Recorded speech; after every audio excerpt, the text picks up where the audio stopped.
And we are live. This is Dark Journalist. Oh, what a fantastic crowd we have out there in the ideas room tonight. Of course, tonight I am joined by the lovely Olivia. Hi, everybody.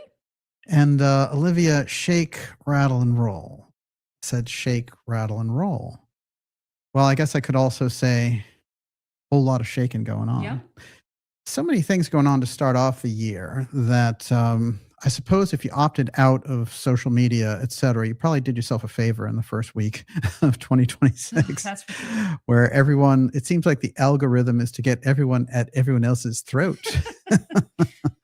But we're going deep into a very fascinating topic tonight that doesn't have anything to do with the chaos in the world. And yet, there are little overhanging features about some geopolitical moves going on via the Trump administration in the hot zone in terms of strange talk of the takeover of Cuba. Mm-hmm. And of course, the raid on Venezuela. All hot zone major moves. And maybe we can make some sense of it through the figure of Egerton Sykes tonight, the British intelligence agent who had the largest Atlantean library stretching from Russian scholars, scientists, intelligence people. I mean, this guy had everyone, philosophers. And he had an ability to convey some of the findings that he had discovered there in the Bahamas that related directly to ancient Egypt and, of course, the lost continent of Atlantis. Now, I'm going to tell you something about Sykes as I've studied him over the last decade here.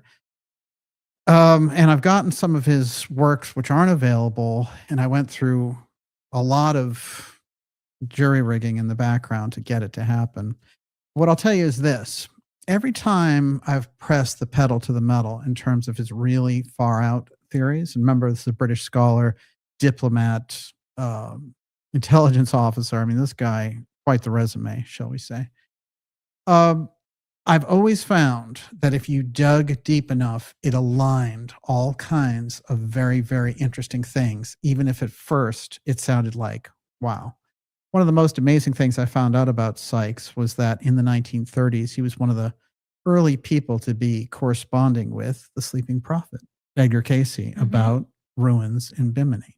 So he was there at the beginning, and at the very end, he gifted, for the most part, his library to the Association for Research and Enlightenment, where it lay dormant, really, for about 30 years. And recently, as a result of some of the episodes that we did in the Hot Zone, they digitized it. It's amazing. So if you go there... True influencer. Exactly.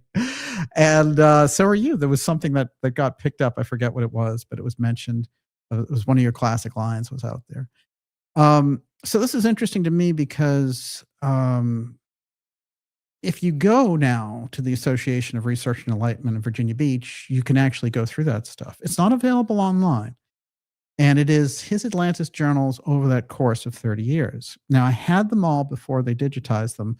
Took a lot to get them and some of his other secret writings. And I can tell you that they're an incredible advantage to anyone who is looking to open up real doorways into what was going on with Atlantis. And it's based with some of the most intense Atlantean scholars around. And of course, he passed away in the 1980s. So we get him up to there. And that point, one of the big criticisms that he had, even though he loved all the Cayce work, was that the foundation, the Association for Research and Enlightenment, wasn't bold enough in terms of trying to prove Cayce's theory of Atlantis, in that he had so many examples from his own excavations and things in America and around America to prove Cayce's work and to prove the Egyptian link, including the name for Massachusetts, which I found quite fascinating. We're going to get into all that tonight, and his mention of the fact that there were portals involved that allowed the Atlanteans to do things along the lines of technology that we're only recently rediscovering. And he named 6 locations on the Earth where this faculty of portal was available, and I'm going to get into them tonight. Interestingly enough, a couple are right here in America, one in Oregon. So these are fascinating pieces that he left us. And what I'm going to also expose tonight, which has not been out there in any way, shape, or form, except through maybe the HotZone episodes, is a group that was assembled between 1901 and 1936, dedicated to discovering the ruins of Atlantis that were based in New York. And we lose trail of them after 1936. But my guess is a lot of what you see later in terms of the wave that goes through the culture about Atlantis is based on this early setup. And we're seeing all kinds of mystery school connections there. Tonight, this is a special episode of the Dark Journalist Show. It is X-Series 212, Atlantis Portals, Ruins Revealed, the Egerton Sykes breakthrough. And let me tell you, this one goes really, really deep. I want to remind you that we're going to be taking your questions in the second half of tonight's program. And you can ask them at any time during the show tonight here. And we'll get into all those. Miss Olivia's putting those all together. And before I go any further, what do you got? My question is, are we going to get into those secret writings? Yes. Oh, yeah. Okay. Yeah. As a matter of fact, I printed out 2 of them to quote from directly. And they are pretty stunning. But a lot of his work disappeared, except for a few real kind of hardcore Cayce style people who wanted answers around Atlantis. He's one of the few actual Atlantis scholars, as it were. You know, we might think of someone like Graham Hancock maybe as an Atlantis scholar. Mm-hmm. There's a few guys I can think of along that line, but not many. And Sykes was way before any of them. And when he died, he was 98 years old. And he has a very, very strange way of communicating some things, including the fact that he had seen an entire temple underneath the waves there over in the Bahamas. And the temple was a temple of Isis, according to him. And he had all the photography for it. And he said one of the interesting things that happens when you are looking at some of this stuff is you realize buildings, when they're underwater, don't deteriorate. So suggesting those temples, the Atlantean temples, the Egyptian temples that are underwater, are perfectly preserved there. We'll put that to the test as we look into his discoveries tonight. And what do you got there before we start?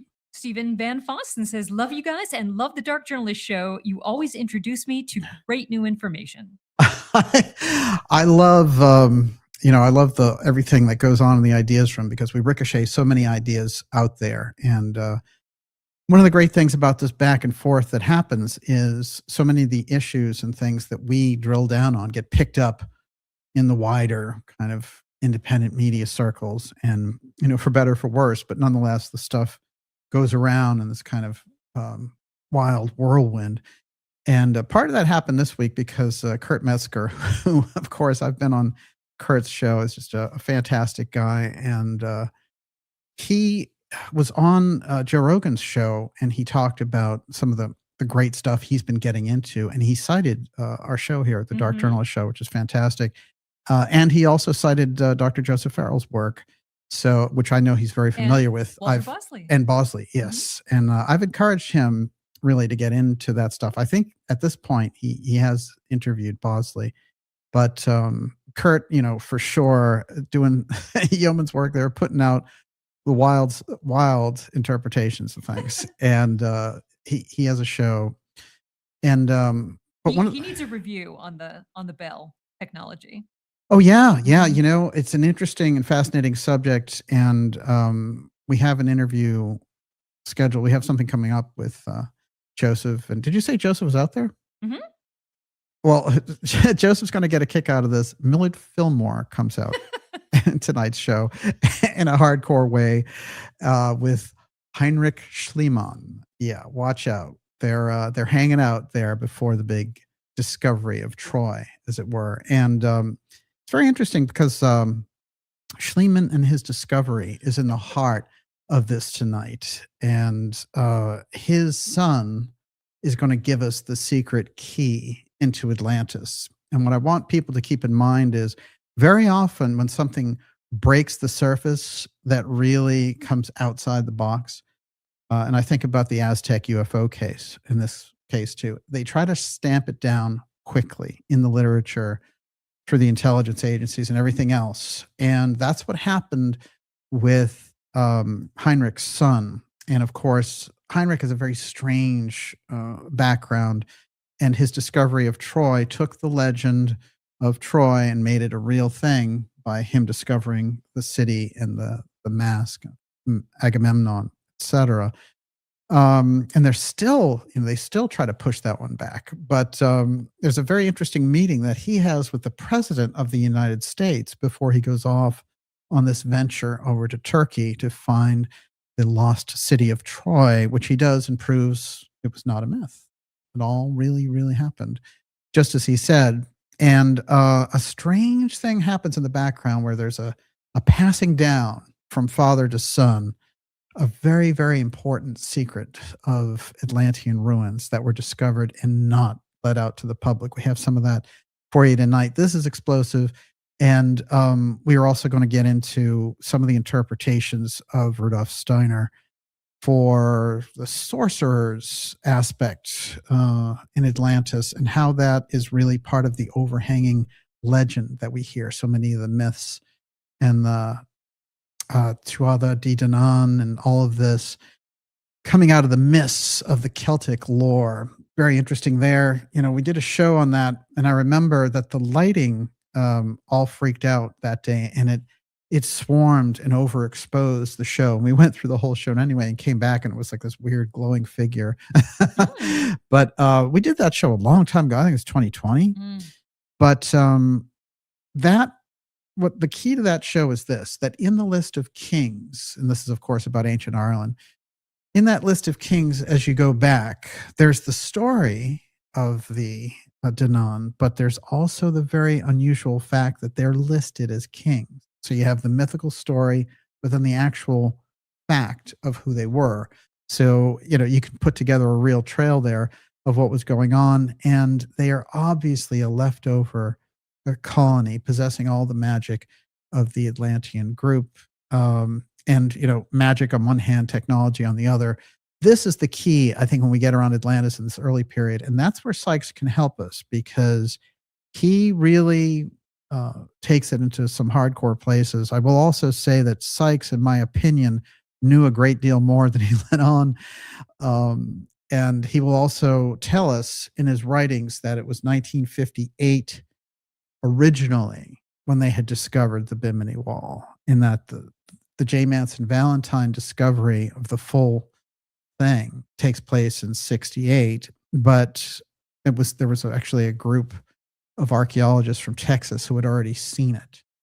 So this I found pretty fascinating, and we're going to get into that tonight as well. Manson Valentine at that point, 1958, was hanging out with his good pal Morris Jessup, who was driving fast down the Florida coast, heading to his house with an important announcement after all these strange anti-gravity things had shown up in his UFO book, and he could not wait, and he could not tell Valentine on the phone. But he takes a strange turn along the way of history there and drives into a park in Florida instead, and takes carbon monoxide hose and kills himself instead of telling J. Manson Valentine what was so darn important. These are the stories that leave us with a huge gap in history. We're going to get into some of that tonight in the special X series episode. And we have some other surprises for you as well. What do you got? Well, are we going to start with who on earth is Egerton Sykes? There's no question. He is a mystery to history. I'll tell you what's interesting about Sykes is I think that his work in tailoring the Atlantean information formed a foundation for all these people to go investigate. So I would say everyone from, John Anthony West and Graham Hancock and all those guys that had such an incredible footprint in the 1990s, the setup is back there in the 60s with Sykes, really. And he had already been working on this, as I said, since the 1930s. He came into some deep information about the expeditions of Mitchell Hedges, which is where we get the crystal skull and all the legends around the strange things that he discovered in Honduras, including the Crystal King of Atlantis, which they weren't able to pull out of its territory, but I was able to find where they had discovered that. And some of the really fascinating stories about the crystal skull, including the fact that the natives around there the early Mayans that were helping Mitchell Hedges excavate so much of this stuff over in Yucatan, they said, "Oh, we know all about that thing. It flies around. We see the actual skull flying around." But he also gives us a big key in here about where this connection, for example, with Cayce, the Sphinx, and the Hall of Records of the Atlanteans comes in. This is crucial, and again, I think is left off the record, mostly because a lot of it is in essays, 1, in presentations, 2, 3, he was over in the UK and Europe mostly, and so a lot of that has a hard time getting over here in that period. I don't have many pictures of him. This is him much older, and it's an actual magazine article on him in that period, The Making of an Atlantean Scholar by Jane Ruby. And Sykes, at the end of his life, is trying to figure out, how can we really make this thing happen? And he goes back and he lists these 10 different places for Edgar Cayce's son, Hugh Lynn, to go ahead and, make excavations to. And they're all in America, very interestingly. One of the rather interesting things that he alludes to is the fact that most of the early cities and places that we know of in America all got their names based on the Egyptian travelers who were traveling back to the site of the original Atlantean destruction as kind of like, visiting the homeland, as it were. And when you get into people like Ignatius Donnelly and people like that, who were the real breakthrough authors and historians and researchers around Atlantis during that period of the late 19th century, you don't get, you'll get incredible conversations about how the Mayan language has so much in common, for example, with the Egyptian language, and this corresponding thing across coasts that doesn't make any sense. And they're really figuring that out in that period. There's also a political draw in when you get to Donnelly, who in 1880 is running for vice president. So, we've got Donnelly, Blavatsky, and all this period, and they're all feeding out Atlantis. We have to ask ourselves why. Who's giving the big green light on the Atlantean discussion? And the Atlantean discussion will ignite through the roof with the Cayce readings in the 1920s. There's a 40-year arc there, and in between, some very interesting stages take place with this group called Atlantide. And that group, which was in New York, the Atlantide group, were authors, historians, expedition people, business people, and they were all very concerned with the location and the discovery of Atlantis, and all felt that they were on the tip of it, and were sharing information that we don't get in books. And so try to penetrate through to some of that tonight as we go. One of the things I'll say about Sykes, which I think we should probably understand right off the bat, is a lot of what he was hearing when he was doing intelligence work in World War II were about these pilots who were seeing all these ruins. And that was between where, the UK is and where the Bahamas are. Going back and forth, they were seeing all these things. And he was starting to make notes around all of it. And one of the things that I think is compelling when we get to Sykes is he's already convinced that there's been a big chapter missing. And so he goes into this kind of huge haze of connecting himself up with all these different connections that he's used for intelligence to try to get information around Atlantis, including access to Russian scholars and access to scientists and access to all these different types of people, to put together a real approach for all this, so that by the early 50s, he's actually has a whole Atlantis Research Society, which is republishing all the books like Ignatius Donnelly's book, with his foreword, with his editing, with his interpretation. So he's enlivening the whole thing and giving it a scientific, scholarly basis. So Sykes gets in touch with Edgar Cayce in 1932 and starts this correspondence with him, saying, you have some readings dealing with this topic, this is what I'm looking for. And Cayce writes him back, and they have this kind of soft back and forth for a little while. When Cayce passes away, it seems to me that it's Sykes who's kind of picking up the torch about the Caribbean in relation to the Atlantis mystery. Now, I want to say this. One of the things we've pointed out in relation to all the HotZone shows and the things we've done here is that there's some characteristic, and if you think about it, this is a HotZone episode, so it's like 41 out of the 212 X series episodes, which have 100 supplementary episodes. So you're over 300 episodes of this. They all refer that some of the geopolitical tensions that we see in relation to the HotZone, Cuba, Yucatan, Venezuela, outside, Haiti, Jamaica, the whole thing is based around the fact that, you have geopolitical intrigues there related to resources, drugs, smuggling, all kinds of things. However, it seems excessive. It seems excessive, including the fact that during the Cuban Missile Crisis, if you recall, the world was brought to the very brink of nuclear destruction. That hasn't happened in too many places. Something about that HotZone, whether it's ancestral memory or deeper.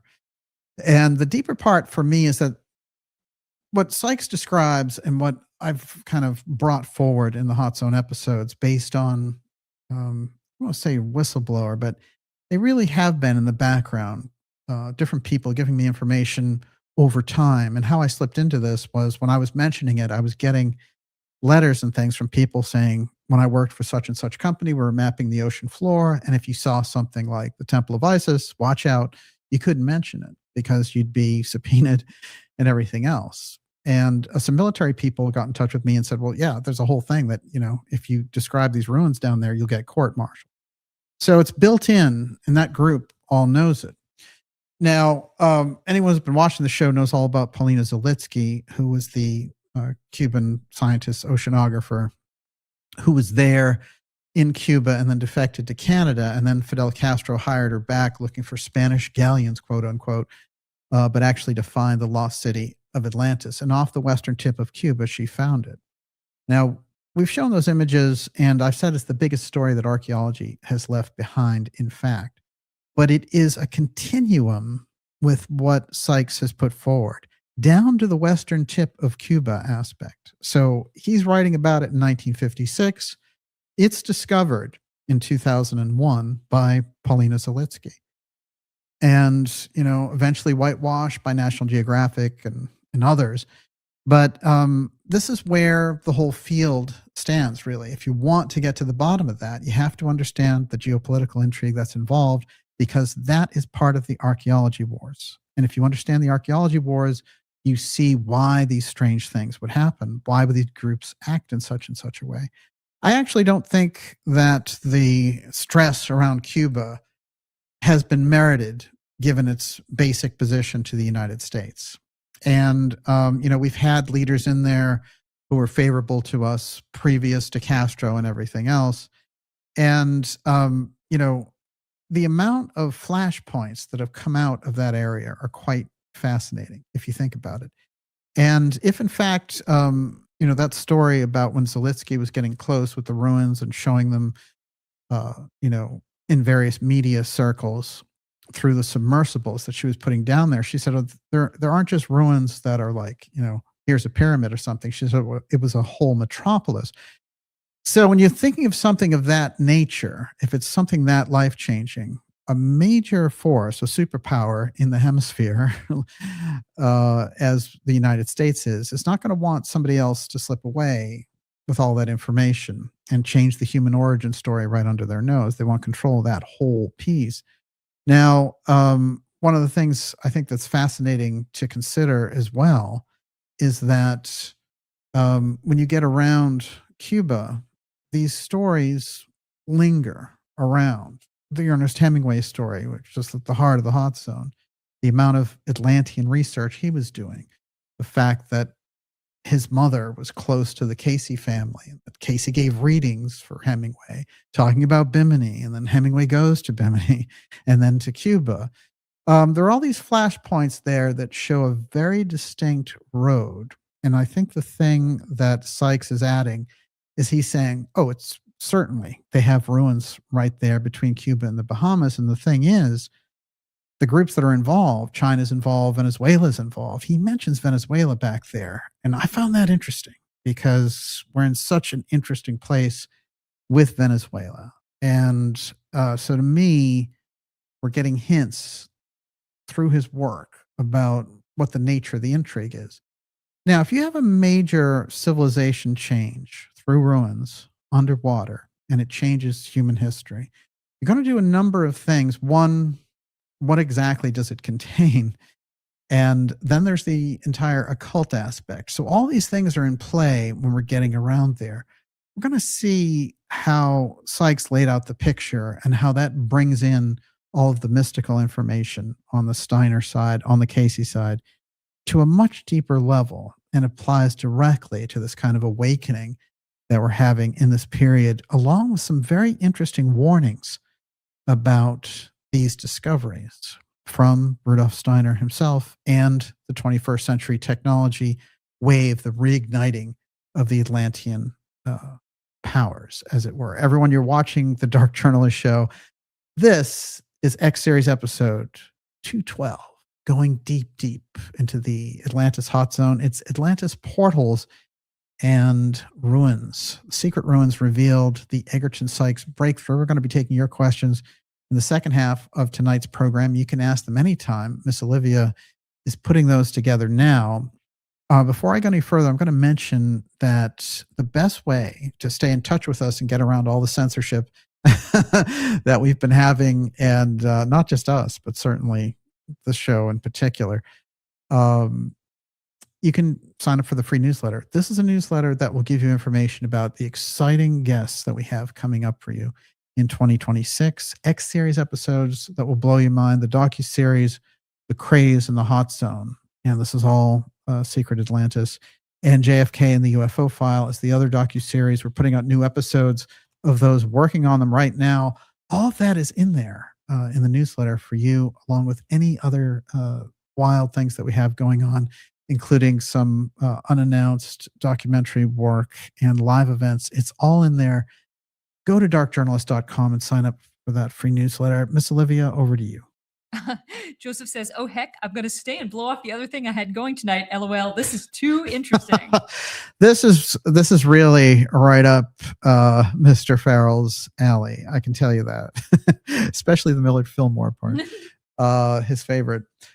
I'm going to say this, that the presence of Schliemann's son in the middle of all this, and how Egerton Sykes cites him over and over again as an authoritative source and goes completely past all of the hoax allegations. And this is what they did in the media of the time. He came forward, and I'm going to read his statement about what his father left to him and the things that he followed up with and some of the artifacts that he showed. And these also include the image of a Sphinx, which is supposed to be from Atlantis, a sort of pre-Sphinx Sphinx. I have that image here. I'm going to show it tonight. But I think what they were trying to do was shove this down and get rid of it. And what's weird is he disappears. Now, the story, the official story, is that he was preparing to participate in World War I. He was over here in America, and on his trip over to Europe, he disappears. I find the story strange, and so did Egerton Sykes. And I'm going to show you where he goes to Athens, Greece, to find the secret vault where all of this is supposed to be. And his attempts to get it are rebuffed repeatedly. But he finds out that Schliemann's son, Schliemann's son's wife has remarried, and she has remarried the son of the prime minister of Greece. So there's something rather dramatic in that whole wave. And this is how they get rid of the huge Schliemann breakthrough. Part 2. The original one from his dad, of course, is out there, and all kinds of wild things has happened as a result of it. But the son and what he discovered is quite interesting. That's one factor. And if you look at it, you're going to see a lot of people say, oh, yeah, he tried to ride off his dad's name. It was a hoax. Doesn't sound like a hoax. Not to Egerton Sykes. So I'm going to read now from Schliemann's statement, The Sun. And I'm also going to, this is literally from his own article. He wrote this article, and it was a prelude to a book in releasing this information. It was called How I Found the Lost Atlantis. And this is the little kind of illustration that we have with it in what was the New Yorker magazine of the time. And, oh yeah, I have an image here. There's an interesting tie-in here with his dad, but let's keep a couple of things in mind about Heinrich. Heinrich is, as I said, meeting with President Fillmore before he leaves off to find these fascinating ruins, one. But two, he's running a gold bank in the West Coast. And he's from Germany. So his ties and the connections that he has are really quite fascinating. And by the way, folks, he's an amateur archaeologist. So where is all this coming from? The other thing I want to mention is his Greek wife would dress up in the treasures that he found. So she's kind of adorning herself in these kind of Atlantean Helen of Troy type clothes. And she's an interesting one as well as we get into this tonight. So, and also his wife is also connected to the ruling party in Greece. So there's a weird, gigantic political connection with Greece in this whole story about the discovery of Troy and then the sun's discovery. But here's what the Sun has to say. Talking about his father, he says, Dr. Heinrich Schliemann, the real discoverer of the great Mycenaean civilization, whose history is preserved in the books of Homer, died in Naples in 1890. He left a sealed envelope in care of his closest friends. The envelope bore the following inscription: "This can be opened only by members of my family who solemnly vow to devote their life and researches out to the researches outlined herein."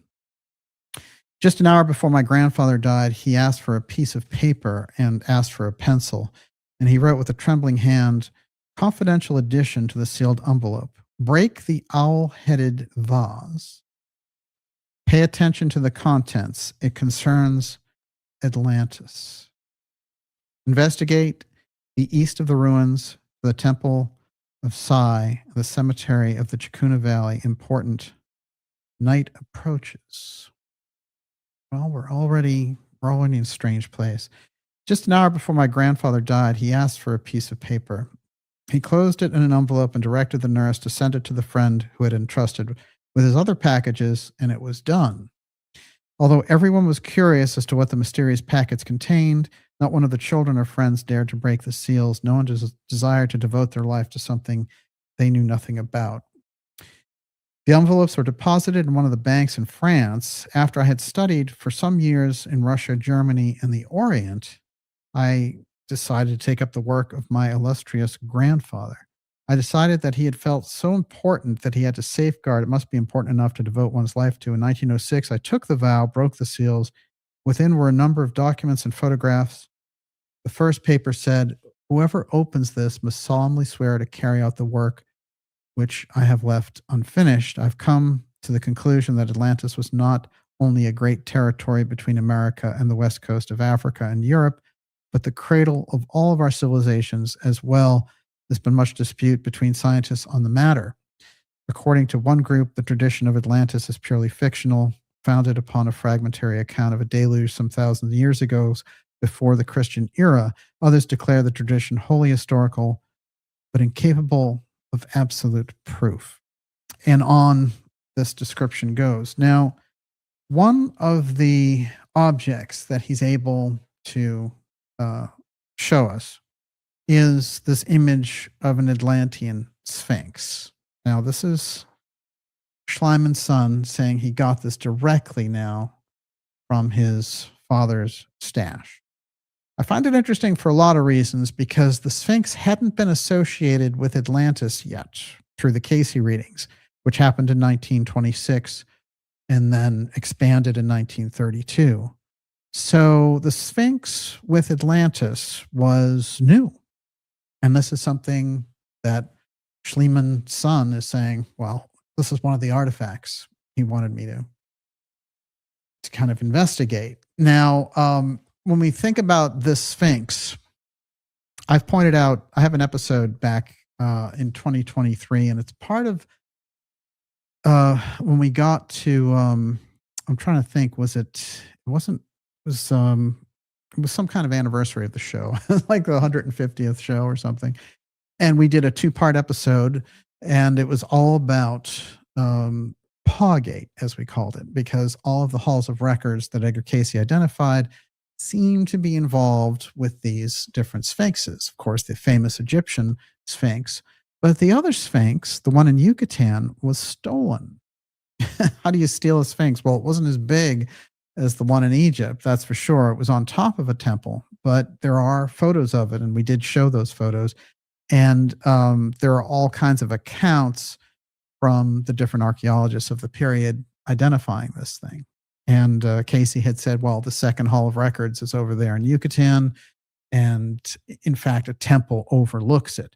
So again, we had this paw activity, and the name of where this was all taking place is also related to a paw in the language of the Maya. Now, we don't know how the Sphinx part relates to what's going on in Bimini, but I'm going to show some unusual sort of pieces about lions and cats related to Bimini, as well as we get deeper and deeper into this. Everyone, you're watching the Dark Journalist show. It's X Series 212, going deep, deep into the hot zone tonight through the figure of Egerton Sykes. It's Atlantis portals and the secret ruins revealed. And so many of the works of Sykes, I think his library was vast, but most of what he did, remember, was editing and collating and putting things together. So when you get his actual essays, it's quite a breakthrough. And that's what we're doing here tonight. We're going to be taking your questions here shortly. Before I go any further, what's the temperature out there? Good. Everybody is conjecturing about whether that's a mouse or a squirrel or what kind of animal it is. It is very interesting. It's funny that the vase has an owl on it as well. The picture for that was pretty dark, so I wasn't going to show it for this. I might tweak that, but I thought for a moment when I looked at it first that it might be an owl head with a lion's body, but it is a strange head in any case. I think that what we're looking at there really is, again, more of this passing down of the Sphinx heritage, because remember, Cayce has the Sphinx in 10,500 BC, the Egyptian Sphinx, the Great Sphinx. And this is fascinating because it's dated to 2500 BC in traditional archaeology. So we're talking about literally something that is an 8,000 years of difference there. So you see these sphinxes all over Egypt, and then kind of bastardized form in Assyria, Babylonia, and all the rest of it. And some of those start to take on very unusual characteristics, and they become female sphinxes. There's all kinds of unusual things that take place. And then in America, there's a craze with all the universities in 1918, 1919, 1920. They are importing all of these sphinxes, including the University of Pennsylvania, which has a very kind of unusual history and unusual record relating to archaeology, and is, according to Edgar Cayce, one of the places where they sent some of these firestones that they had discovered in Yucatan. And he actually gave the name of the expedition, where it was, and how the stones would be discovered. It was 1933 that excavation took place.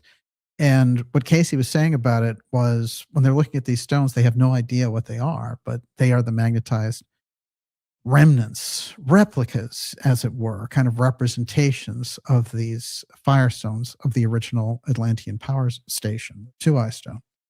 So we're getting into a lot of interesting territory the minute we step into this. But it's interesting to me that, again, the Sphinx comes up because Pawgate was an exhaustive research tying in all that images of Sphinx with the group.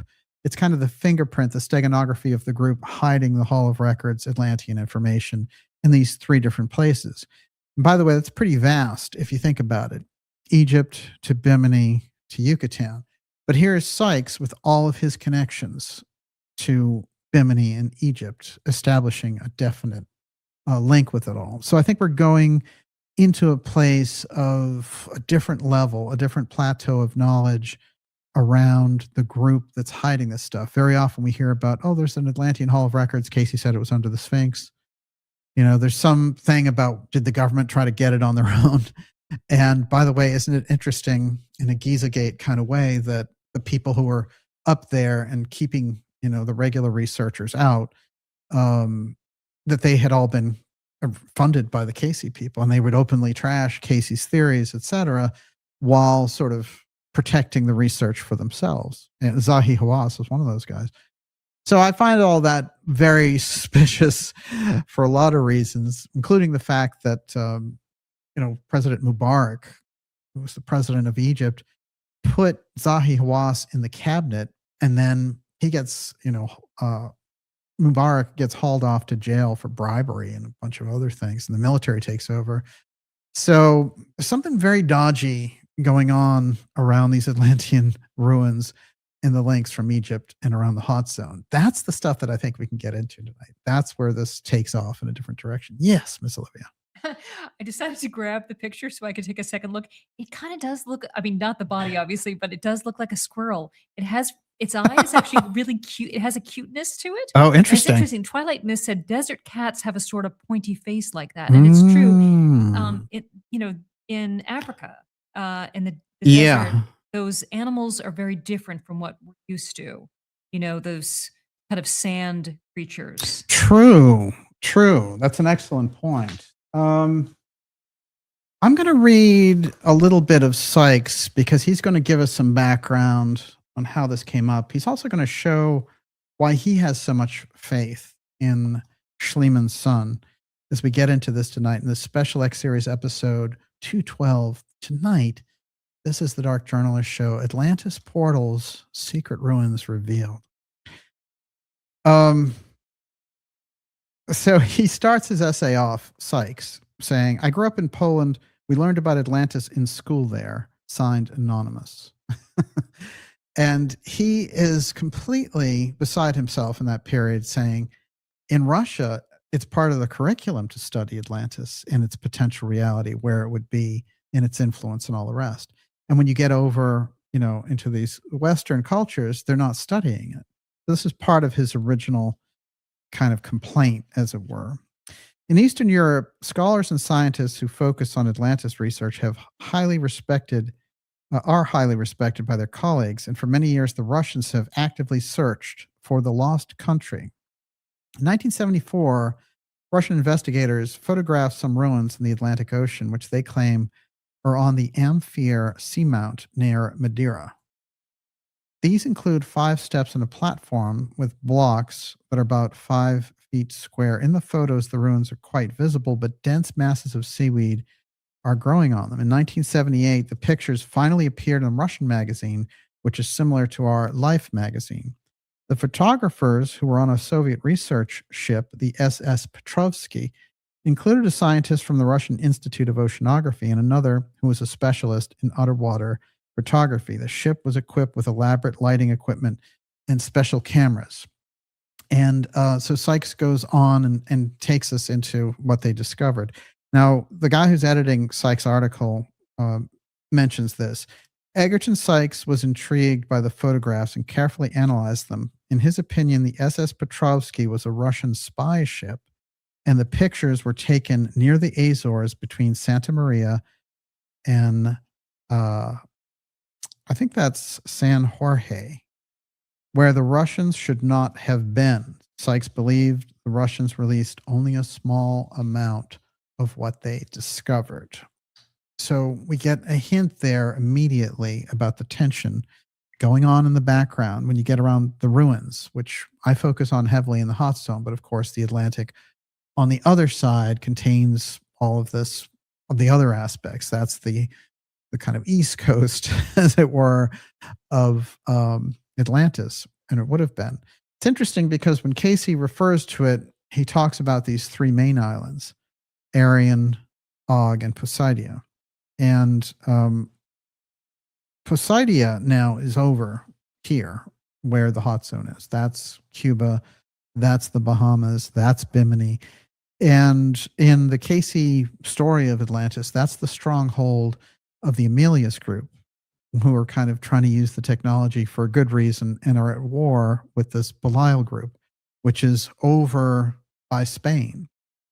So we have this kind of back and forth between that. And then the island of Og is sort of between them towards South America. So those are the three main players when you get into the Cayce thing. And again, he said it was one continent at a certain point, but what happened was that they had tuned this TUAOI power station too high, and they split the island through upheavals and everything they split the continent into 3 islands. That's the original destruction.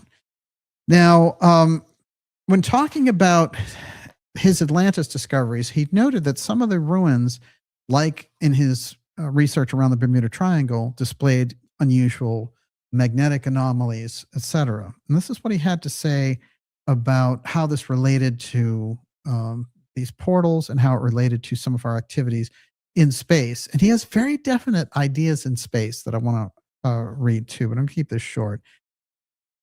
Along the lines of the San Andreas Fault from Mexico to Canada, there are 5 or 6 known and exploited sites housing gravitic anomalies, where one is able to stand in comfort at an angle of 25 degrees from the normal. Most of these can be visited by anybody. Each of them reproduce the sensations common to astronauts when they encounter changes of gravity fields, blurred vision, nausea, dizziness, headache, etc. The reason why they should be studied is that in each of them, nature has produced abnormal fields of gravity on a scale almost sufficiently small to be incorporated in a spacecraft. Anything that nature can do, humanity can copy. There's at least one similar site in Europe and many minor ones. I have been within one, and there's one a couple miles from where I live. As far as I know, not a single one of the various organizations concerned with the study of space have investigated them. These are the places that he identifies. 5 gravity anomalies in the west coast of America. Confusion Hill, Los Gatos, the Colorado River, an unnamed site in British Columbia, and the Oregon Vortex. I get messages about this Oregon Vortex, and it's very interesting because, you know, there are all kinds of examples of unusual things. People seem to like change heights and all kinds of unusual aspects take place. Whenever I hear about these types of things, I'm reminded about this group, which is called the Old Straight Track Group, which is the original ley line investigators, and Alfred Watkins and all this kind of stuff. And what's interesting is when I went back into the history of the Old Straight Track Group, Egerton Sykes is a member in the original period. So, you know, in his youth growing up, he's part of the Old Straight Track Group. So Sykes is plugged in somewhere very, very early into all this. And the fact that he comes out as kind of Mr. Atlantis in the background later, I find is interesting. But you're going to find this whole thing, you know, his studies get into very deep territory around magnetic anomalies. And what he says is that, like the Apache Tears, these sites are all byproducts of the Barringer meteor strike. So he goes back and hits the science on the fact that many of these sites are related directly to where these meteors have hit. And it's very interesting because one of the things that Graham Hancock told me, as we've had him on the show a number of times, is that the incredible Serpent Mound in Ohio, which, you know, still one of the greatest anomalies of all time, that it is the site of a major meteor crater, and that those groups knew where to go for this, and that somehow this carried over. And this kind of thing about the worship of the meteorite containing a certain type of magnetic anomaly, this thing coming in, it's if they understood something about meteorites and asteroids and comets and things that we don't get now. And that's going to figure in very interestingly as we go into the British Royal Crown and what we are going to call the very interesting stone, the throne stone, is coming into all this as well. That's going to take us into some strange territory. I'm going to do, we're going to go with you here about another 20 minutes, and then we'll go into your questions. How does that sound? Sounds great. Everyone, you're watching the Dark Journalist Show. What do you got? Debbie McAdoo says there's a strange little vortex in North Carolina where you can pull up to an intersection and your car will roll uphill. My friend who may be listening tonight showed it to me. That's fascinating. Yeah, you know what's interesting about that is I heard that about Easter Island as well. And that makes sense. You know, this island just sitting out in the middle of nowhere with these incredible mahi figures. This is a very interesting shot of the crystal skull.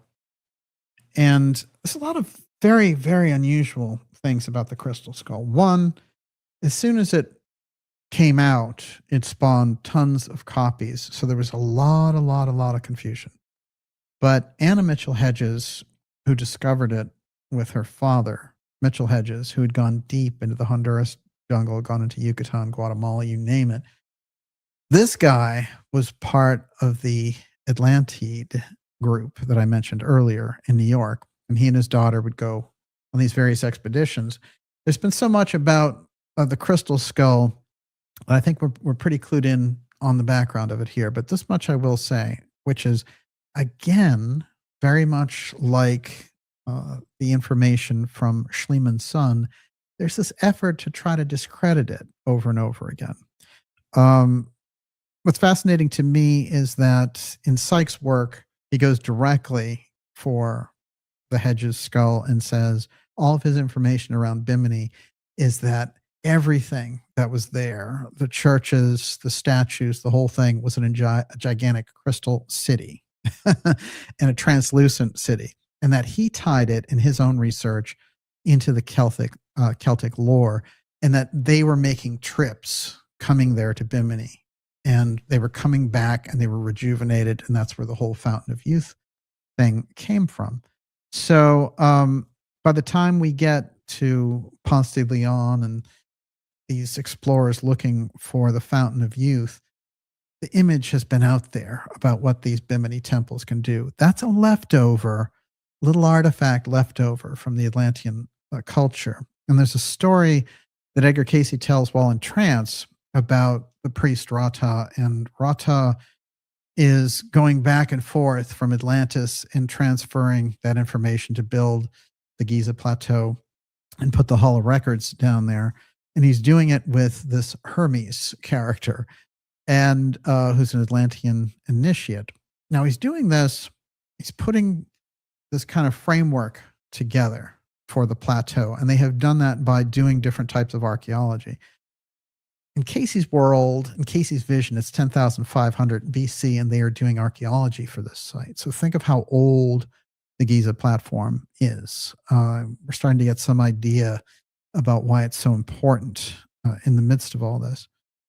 But when we're looking out at this, we hear in Cayce's work that at a certain point, Rata is banished from Egypt because the Atlanteans, when they come in, the Belial group starts to take over, and they oust Rata, and they send him and his followers off to Ethiopia.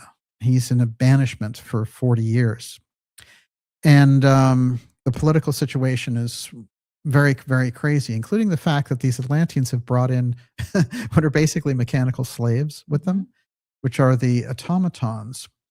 Now, and so the whole culture goes into this bizarre upheaval. And there's talk there in the Cayce work around basically the Atlantean scientists and their kind of DNA experiments, which are kind of like created to create these mutants.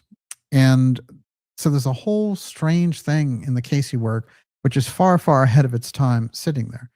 I'm going to verify some of that through the work of Rudolf Steiner tonight, because he talks about the very same thing that the Atlanteans were doing.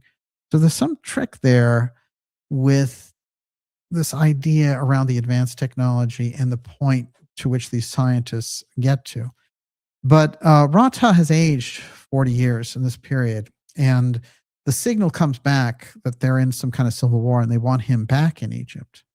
So he's able, with his group of 40 some odd people who were part of this initiate group, to come back into Egypt.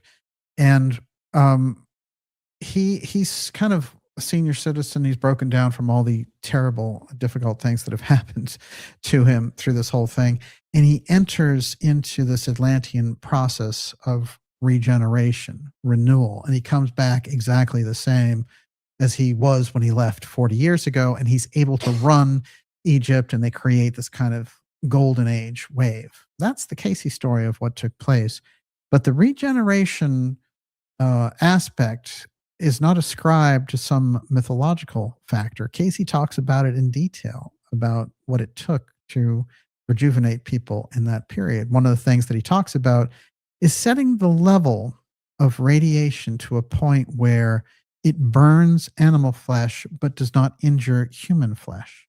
This is the level of technical detail that Cayce is giving us in this 1927 reading, you know. So there's incredible depth, but then again, that regeneration aspect associated with Atlantis and through the sun, somehow this is all related.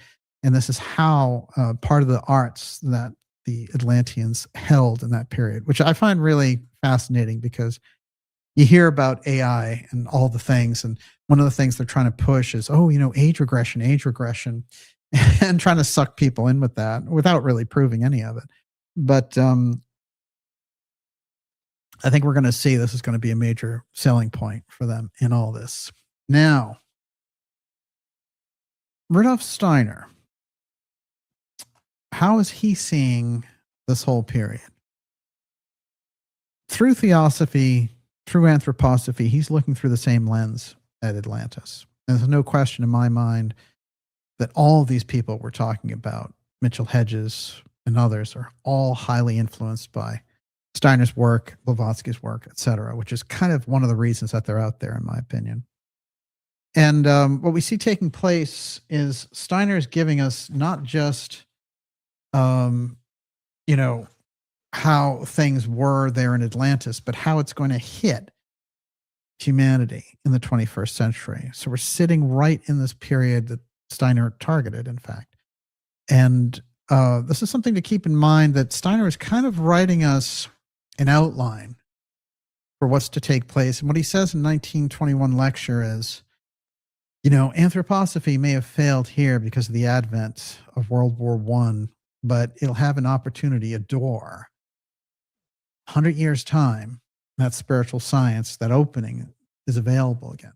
I find that very interesting because far from being some kind of wild prophecy to chase or whatever, it's interesting to me because Steiner's work seems so much geared to these times.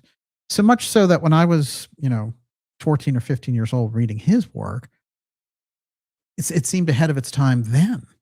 And then now, as we become, you know, as years go by and we get closer and closer, and the kind of swirl of the mechanization and the technology and the control, the digital control of every aspect of our lives, the artificial intelligence piece, this kind of eighth sphere piece. And then here is Steiner's work becoming more and more relevant as we go. I feel the same way about Cayce. There's a timeless quality when they're plugging into wherever it is they are taking this from, the Akashic Record. Here's what Steiner had to say, and see if you see what I see about how it relates to the 21st century. We're going to go to your questions here pretty soon as well. You got that? You got, and let me see that again. Gracias. Mm-hmm. Muchos gracias. All right. Everybody wants to see that again, so don't lose it. Can you imagine losing it? Well, in this pile, there's no question. Oh yeah, before I read this, by the way, Heinrich Schliemann, that's his tomb. And it is, in fact, basically a Greek temple. But I thought that was a very, very interesting resting place for us to take a look at. And where is that? No, it's in California. Mm-hmm. All right. This is Steiner now. The Atlanteans were equipped with the power of seed vril. The fourth root race had the plan of life at its disposal and ruled over everything with the power of seed. The fifth root race can only use mineral power. That's the one that we're in. The Atlanteans had airships that they heated with the power of seed. They moved through dense air, steered over mountains, could go close to the ground. The water was thinner and therefore used for fine arts, especially in the city of the Golden Gates. Now, it's interesting because the city of the Golden Gates comes up in Schliemann's work, and it comes up in Sykes' work. So this piece around the Golden Gates, keep an eye on it. And he goes on here. I'm going to kind of pinpoint so we can abbreviate this for time. Gradually, the peoples had developed an even more highly cultured way of life. The Sons of Fire Mist had grown into adepts and the School of the Adepts. This is the first of the mystery schools. The rulers were taken from among the adepts themselves. It was impossible for them to be unworthy because people knew how to regulate inheritance by choosing the appropriate parents. The secret of birth was almost completely lost. This is fascinating. Everything was based on memory, which extended beyond what they experienced between birth and death. It was taken for granted that a son had a shared memory with his father, grandfather, and so on. And he talks about how this developed eventually into a split between groups who were using this incredible ability for good purposes and others who had a kind of a might is right aspect going on. The fourth race, the original Turanians, were the first to have degenerated. They stole the secret of the Vril force and became black magicians. Does this sound familiar? I think we're seeing a lot of this right now. Now, this term Vril is quite fascinating because, of course, at the core of so much kind of Nazi mysticism was this alluding to this, but it went back to the 19th century. It had nothing to do with the Nazis. It actually came from the work of Bulwer Lytton. And his book, The Coming Race, has this whole group with this Vril power. But here's, again, Steiner taking the term literally. A little more from Mr. Steiner. In the fifth race, the first announcement of thought and combination of the Israelites happened. They remain mixed between the sixth and seventh races. And he goes further in here. The sixth race was that of the Akkadians. It was the people who already understood combined calculating activity. They were a trading people. They were the ones who brought something that did not exist before, jurisprudence. And he goes on and he says, the Toltecs felt the power of the Vril as divine and then worked it out intellectually. Eventually, the Mongols worshipped Vril as Tao. Now, Steiner uses this phrase TAO over and over again, and it's this kind of familiar, friendly spirit that encouraged the Atlanteans. We know there are echoes in the Chinese about the Tao and everything else. Now, it's very interesting because the Tao that Steiner is talking about gets imitated by Ahriman in America after the Atlanteans have gone down and after they have egressed to America. And there's an imitative spirit because they're very close with their etheric body and they interact spiritually with these higher forces, these higher beings, or what Cayce talked about as the outer spheres, the saintly realm. So Ahriman sets up, and Ahriman is the dark force in the Steiner cosmology. He sets up an imitation of Tao, and it is TAOTL, which we know comes up over and over again in the Mayan imagery. And so he talks about Kukulkan, and he talks about these various figures floating in and out of the mythology of the Mayans as actual beings on the etheric realm that are driven, trying to control the continent of America, knowing what's going to be set up there. It'll be Atlantis Part 2. And there's a tremendous battle there between, again, this Emilius, just like the battle in Atlantis, the Emilius group and the Belial group, but now they've they've moved on time-wise. It's still the same roots of the group, but they are in a mystical battle over the continent.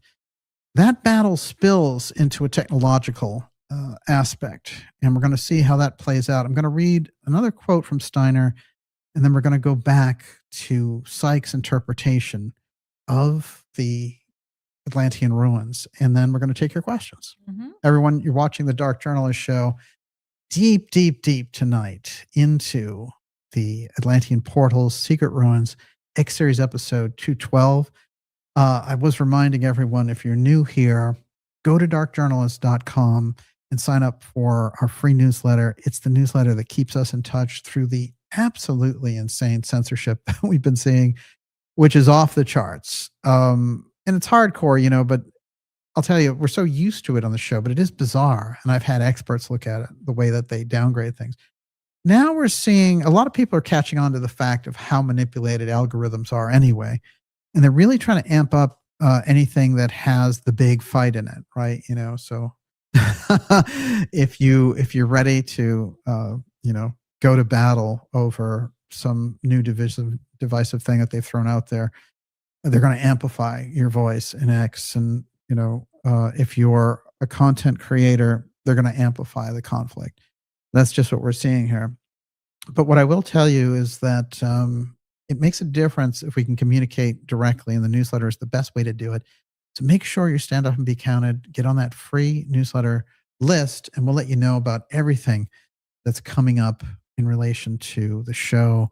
And 2026 is going to be incredibly a banner year. That much I can tell you. Yeah, what do you got? Nanette, Chris says, DJ, did you see the photo of the vase that Schliemann found inscribed, quote, to the king of Atlantis from the king of Knossos? Last I heard was in the Russian Museum.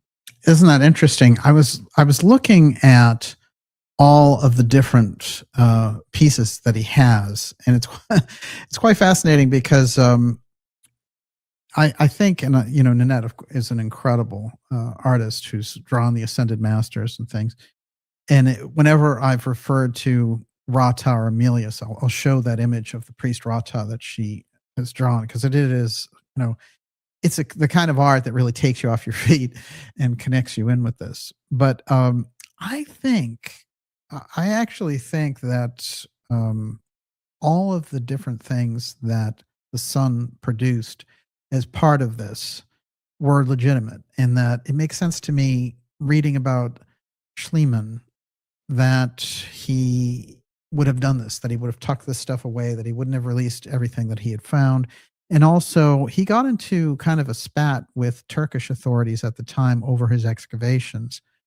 And he had done things, and he had used his young wife to smuggle things out by wearing them, and etc. So there's no question that there's a lot of very unaccounted for items in that. And I have no doubt from the authentic readout that the sun gives, that the things, the artifacts from Atlantis were in his possession at one point. What's interesting to me is that there is a big push to try to make it seem like Schliemann's son is really somebody not to be trusted, and it's a hoax and all this other stuff. There's no proof of that at all. And it's interesting to me that Sykes, who knew the subject inside and out probably better than anyone, was such a huge promoter and went to such great lengths to try to get the rest of what had been tucked away, and found out that somehow Schliemann had put all of it in a bank vault in Athens, and he had tried to get it through the bank and was not able to his chagrin. But what I will say also is that the wife ends up marrying, as I said, the brother of the prime minister in Greece at the time. So it's something very unusual is going on. Again, it relates to this level of the archaeology wars. We did the Pyramid X special during the summer, and this is an incredible documentary. We have it available on this channel. And it's Pyramid X. I did it with Kelsey Forrest, and Sam Kruger directed it. It's a huge presentation on all the things that they found in Egypt using this space radar and how it related directly to the Cayce. And they're going to go deep. When this gets out in its full measure, watch out. I mean, that might spin 2026 out of control. No wonder they want the Iran war, right? But what I will say is this, that the documentary, there's a whole section in there relating to how they're hiding these things and why they are pushing them to the margins. So some of the most important finds get lost in the middle of all that. We have to keep that in mind as we go. Okay, the rest of the Steiner quote here, and I find this interesting because he's talking about Quetzalcoatl, and this is Kukulkan, which is this incredible figure in Mayan, religious mythology, and yet he comes and he teaches them astronomy, which we know they're some of the best astronomers on the planet. He teaches them mathematics. He teaches them how to pound maize. He's got it all going on. And here's what Steiner has to say about this. The life force in the plants of the Atlanteans was still connected to the life force of the Atlanteans themselves. When he made changes to himself, he could use the plants to grow slower or faster. So we have to change our ideas and have the concept of development. Another sect venerated Quetzalcoatl. He too was a being who lived only in the etheric body. Quetzalcoatl was a being with whom we may say he was connected with the Mercury forces. He was connected with the medical arts of a certain character. Such beings are always described by those who can perceive them through clairvoyance in such a way that the description conveys the impression of the actual reality. When Quetzalcoatl is described as a figure like a serpent-like body, as a green feathered serpent, this indicates to those who understand such matters that he was an actual being, but one who appears only in the etheric body. Now, get your esoteric hat on for this next piece. What Steiner says here is that these beings, which are more advanced than humanity, he's not talking about aliens, he's talking about these etheric beings, that the association with the serpent, and why even in the Garden of Eden, very often the depiction is, the serpent talking to Eve and all the rest of it, is because in an earlier stage of humanity, in our developmental evolution on the original old moon, as he describes it, the body did not have the spinal column. So the actual aspect of being a snake, the actual aspect of serpent wisdom and all the rest of it, was directly connected to our evolutionary phase. And then in Steiner's cosmology, the moon leaves the earth and we're split off from that. But those beings that we are connected with still have this. And he says, there's a lot of early depictions of these wisdom teachers, and they have a whole snake body and on top is a head. And this relates directly to the fact that, they split off and developed etherically, and we developed physically with a spinal column, I don't know etc. why I'm sort of understanding this better tonight. Yeah. It makes so much sense. So there's like our degradation isn't quite the word I want to say, but like our, getting crystallized in matter. Solidification. So Yes. That's where we get our bones, our skeletal structure. Yes. But if we're more etheric, we're more serpent-like. It makes perfect sense when you think about it. Yes. Mm-hmm. Well, think of how often the serpent aspect comes into Kundalini teachings. It comes into the Bible, of course. The serpent is used in all kinds of wisdom traditions. And I think aside from the Western biblical tradition, it's almost always positive. But somehow when you get it in the Garden of Eden there, it's supposed to be the slithery snake and all the rest of it. Or is that the test that humanity fails in that period? It's very interesting to look at it in these ways. The final aspect from Steiner on this, which I think is very interesting. He talks about how these etheric beings were going to control the North American continent, including the future of America, from Mexico, using these priests that over time went from the Mayans into the Aztecs, etc. And he talks about a figure called Huitzilopochtli, who exists in Mayan mythology, who is he's like a Christ-like figure in that period. And he has some very interesting things to say about this clash between Huitzilopochtli and Ahriman that we're going to try to tie into this Atlantean aspect. Because remember, in Steiner's work, Ahriman is imitating this benevolent being that has this kind of Atlantean memory. They remember this benevolent etheric being giving them all this help. And then we explode into, this clash that's going on because this other being, Huitzilopochtli, is kind of like waking them up and saying, no, these other beings are the same ones that took Atlantis down. Huitzilopochtli was a human being, a being who appeared in a physical body. In Huitzilopochtli, the spiritual individuality lived, who within a body took up the fight against the mysteries I have been describing, the Ahrimanic mysteries. Among the Mexicans, it was said of Huitzilopochtli that he was born of a virgin who had conceived by the heavenly influence of a bird having drawn near to her. If by occult means, so far as it's possible, we investigate the life of Huitzilopochtli in the Western Hemisphere, we find this remarkable fact. He lived at the time when, in the Eastern Hemisphere, the mystery of Golgotha, the crucifixion, was taking place, namely between the years 1 and 33 AD. Huitzilopochtli was able to make short shrift of the most important initiates of the Mexican mysteries against whom he waged war.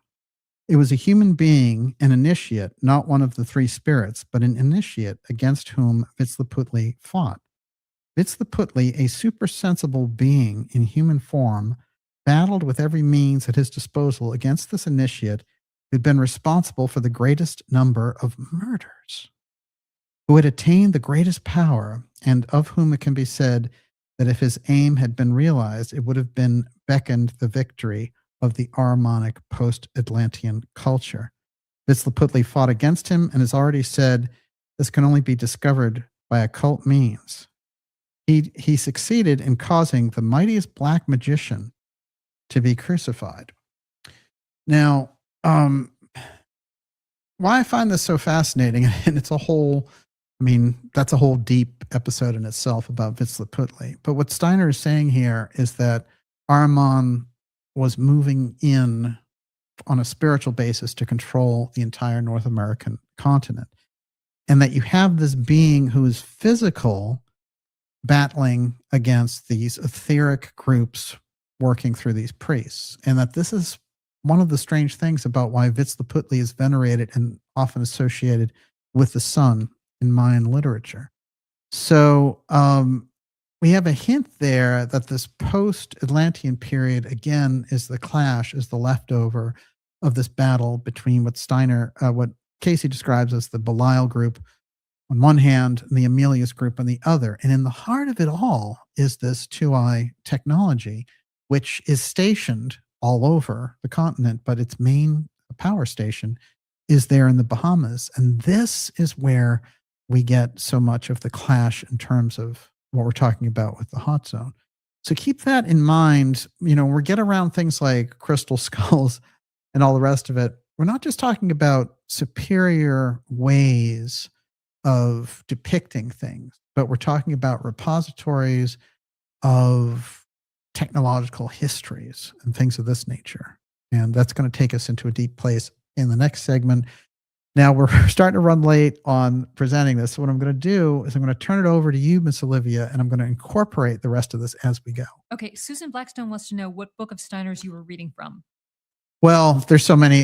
That specific. Yeah, that's a lecture series that he gave about Mayan mysteries. It doesn't come from a book, and it's interesting because Steiner has his main books, An Outline of Occult History, Knowledge of Higher Worlds, and several others. Those are the core kind of Steiner books.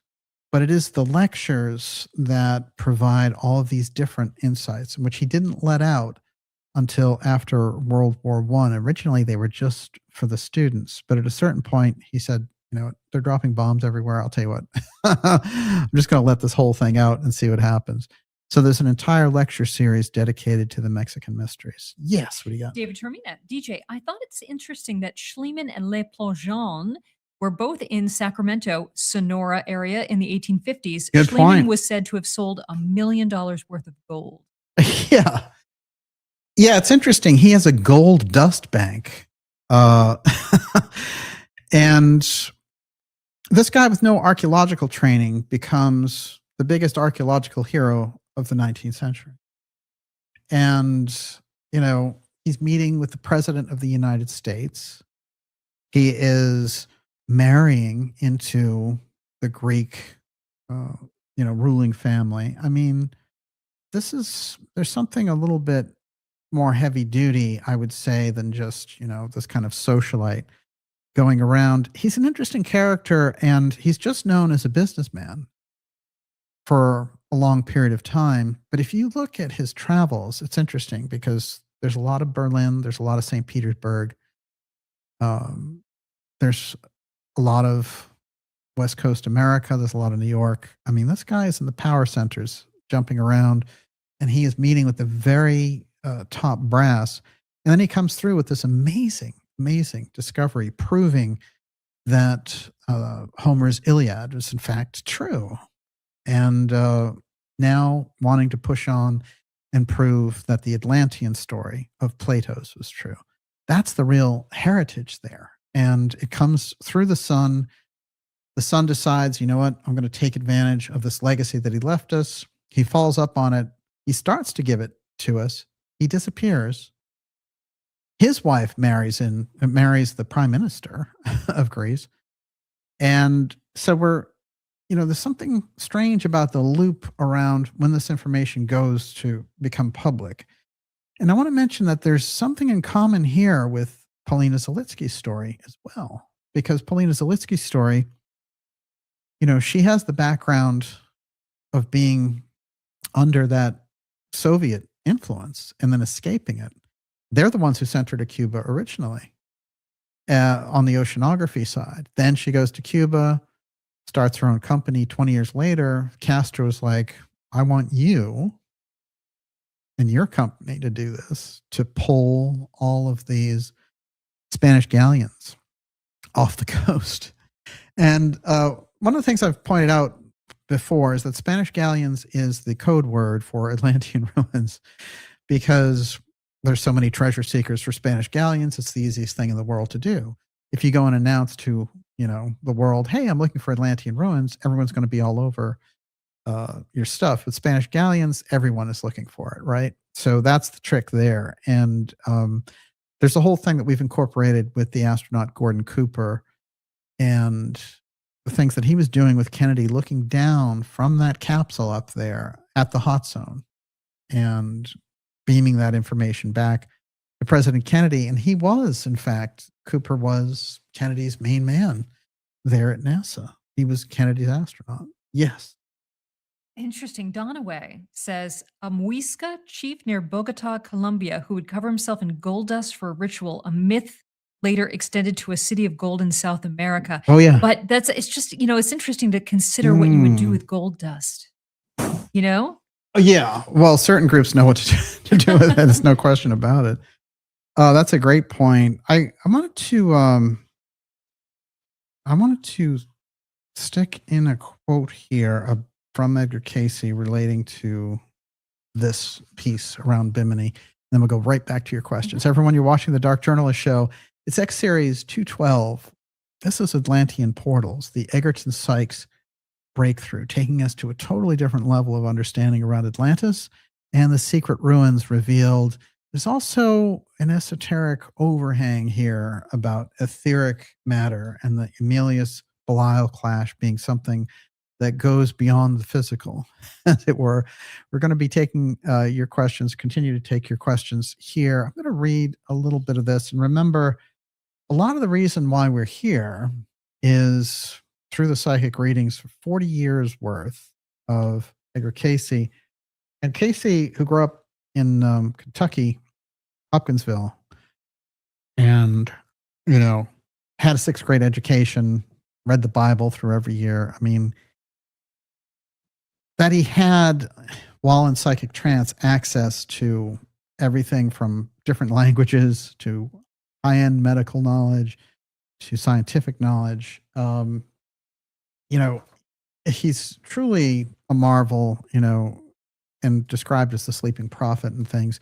what's interesting to me is what he's really famous for in that period of growth before he gets to any of these readings dealing with Atlantis and everything are the medical readings, which form a foundation for holistic, healing and all the different holistic remedies and things like that. His work, and he definitely was that large, heavy-duty mystery school influence around him. His work starts with the healing of the body. And that's important to keep in mind as we go here, because he's bringing through all this information, but he's dealing with a day-to-day aspect of healing. And then all the other stuff opens up. And literally, wherever you ask Edgar Cayce, he's going to go there. He's going to go into astrology. He's going to go into ancient history. And he's going to go for missing persons. There's a whole thing about a newspaper following him for information on the Lindbergh baby kidnapping in that period. So, Cayce's psychic sense takes him into all of these different areas, but it seems like it is his subconscious memory of Atlantis and Egypt from his reincarnations there that give him the greatest access. Because famously, when someone is asking him for a reading and he's giving all this dynamic information, and the person just asks, where are you getting all this information?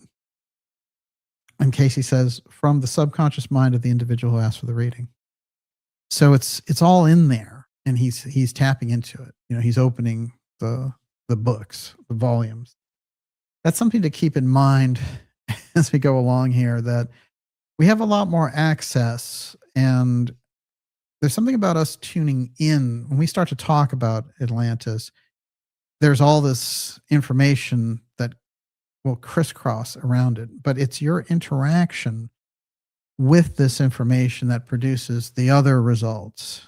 It produces a kind of a kismet, and that's what we're really looking for. And very often, a lot of the things that they're trying to do with the whole digital double thing around the metaverse and all the virtual reality things that are being pushed out there is they're trying to recreate that interaction, but they can't, because as an individual, you are a physical body. In these mystery traditions, you're an etheric body, you have an astral body, and anything that's a digital double, anything that is a piece of technology, doesn't have any of those aspects. It is a physical reproduction. And you can have it calculate, you can have it, know things, you can have it collate things the way that you want, but it can't be a being like a human being. It's not possible. So that's the thing, that's the great secret in the middle of all this, which is they're missing some kind of vital pieces. So it's almost like looking in a mirror. The mirror has all the aspects of the person. You can get your hair right, you can do all that other stuff, but the image in the mirror can't do anything. It's not a life being, it's a reflection of a life being. That's what all this technology is about. So when we're hearing about, AI takes over everything, don't believe so much the hype.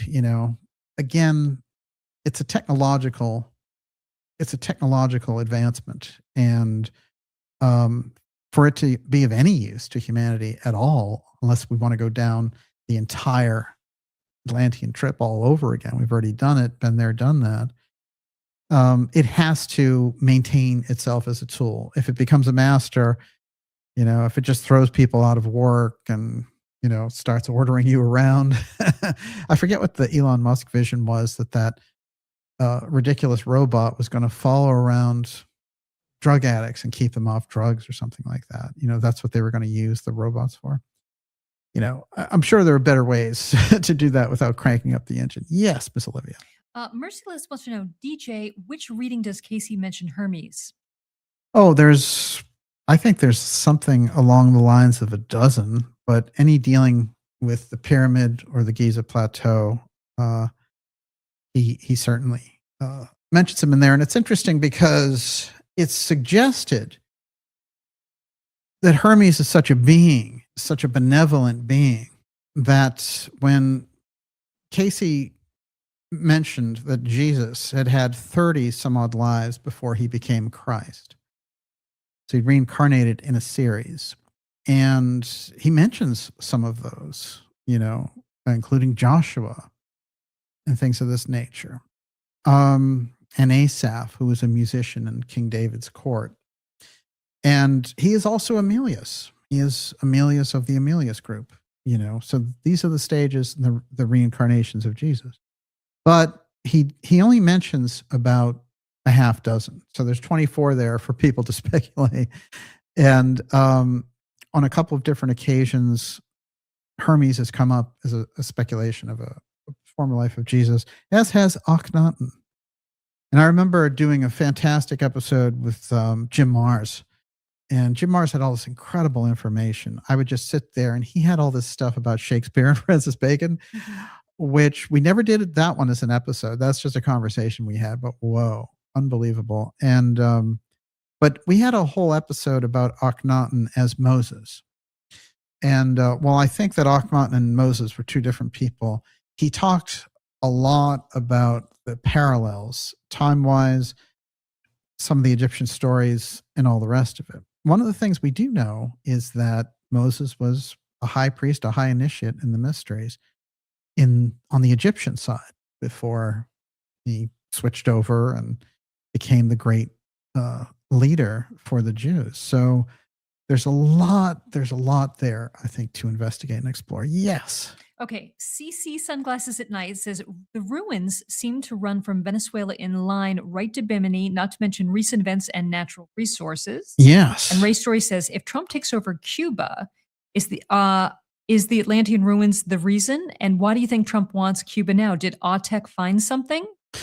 Yeah, I was just I'm preparing an episode about AUTEC. We did an AUTEC episode a few years ago. But I've been finding out more and more about them. But their location at Andros Island, so close to Bimini, a stone's throw, literally, I think is the most compelling aspect. And the fact that their work is so secret and that it's largely based underwater. There was that fascinating thing when, they had the remote viewer. This is in 2008, and he was one of the really, really good ones. And he was working on a government project at the time. They pulled him aside for this show, and they were asking him, people have had these sightings around AUTEC, and what do you see? And what he described literally sounded like a classic gray, in one of those craft down there. And for some reason, you'll hear about USOs and things in other places, but there's a tremendous, tremendous focus on the UFO thing there in the Bahamas. And in Bimini, as people who've lived there have told me, they call them fireflies. So, yes. Another Venezuela connection. Yeah. Twilight Miss says, apparently Venezuela has a large silver mine, and the bankers have already built a processing plant there recently, just before the Maduro thing. So it isn't just about the oil, obviously. Scarlet Fire says, yes, Venezuela possesses significant, largely untapped silver reserves.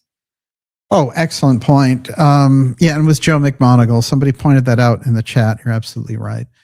He was the remote viewer that did that. And McMonagle, I think, he's on that level with the late Ingo Swann and others. But I will tell you this, that the Cuba rhetoric is wrong.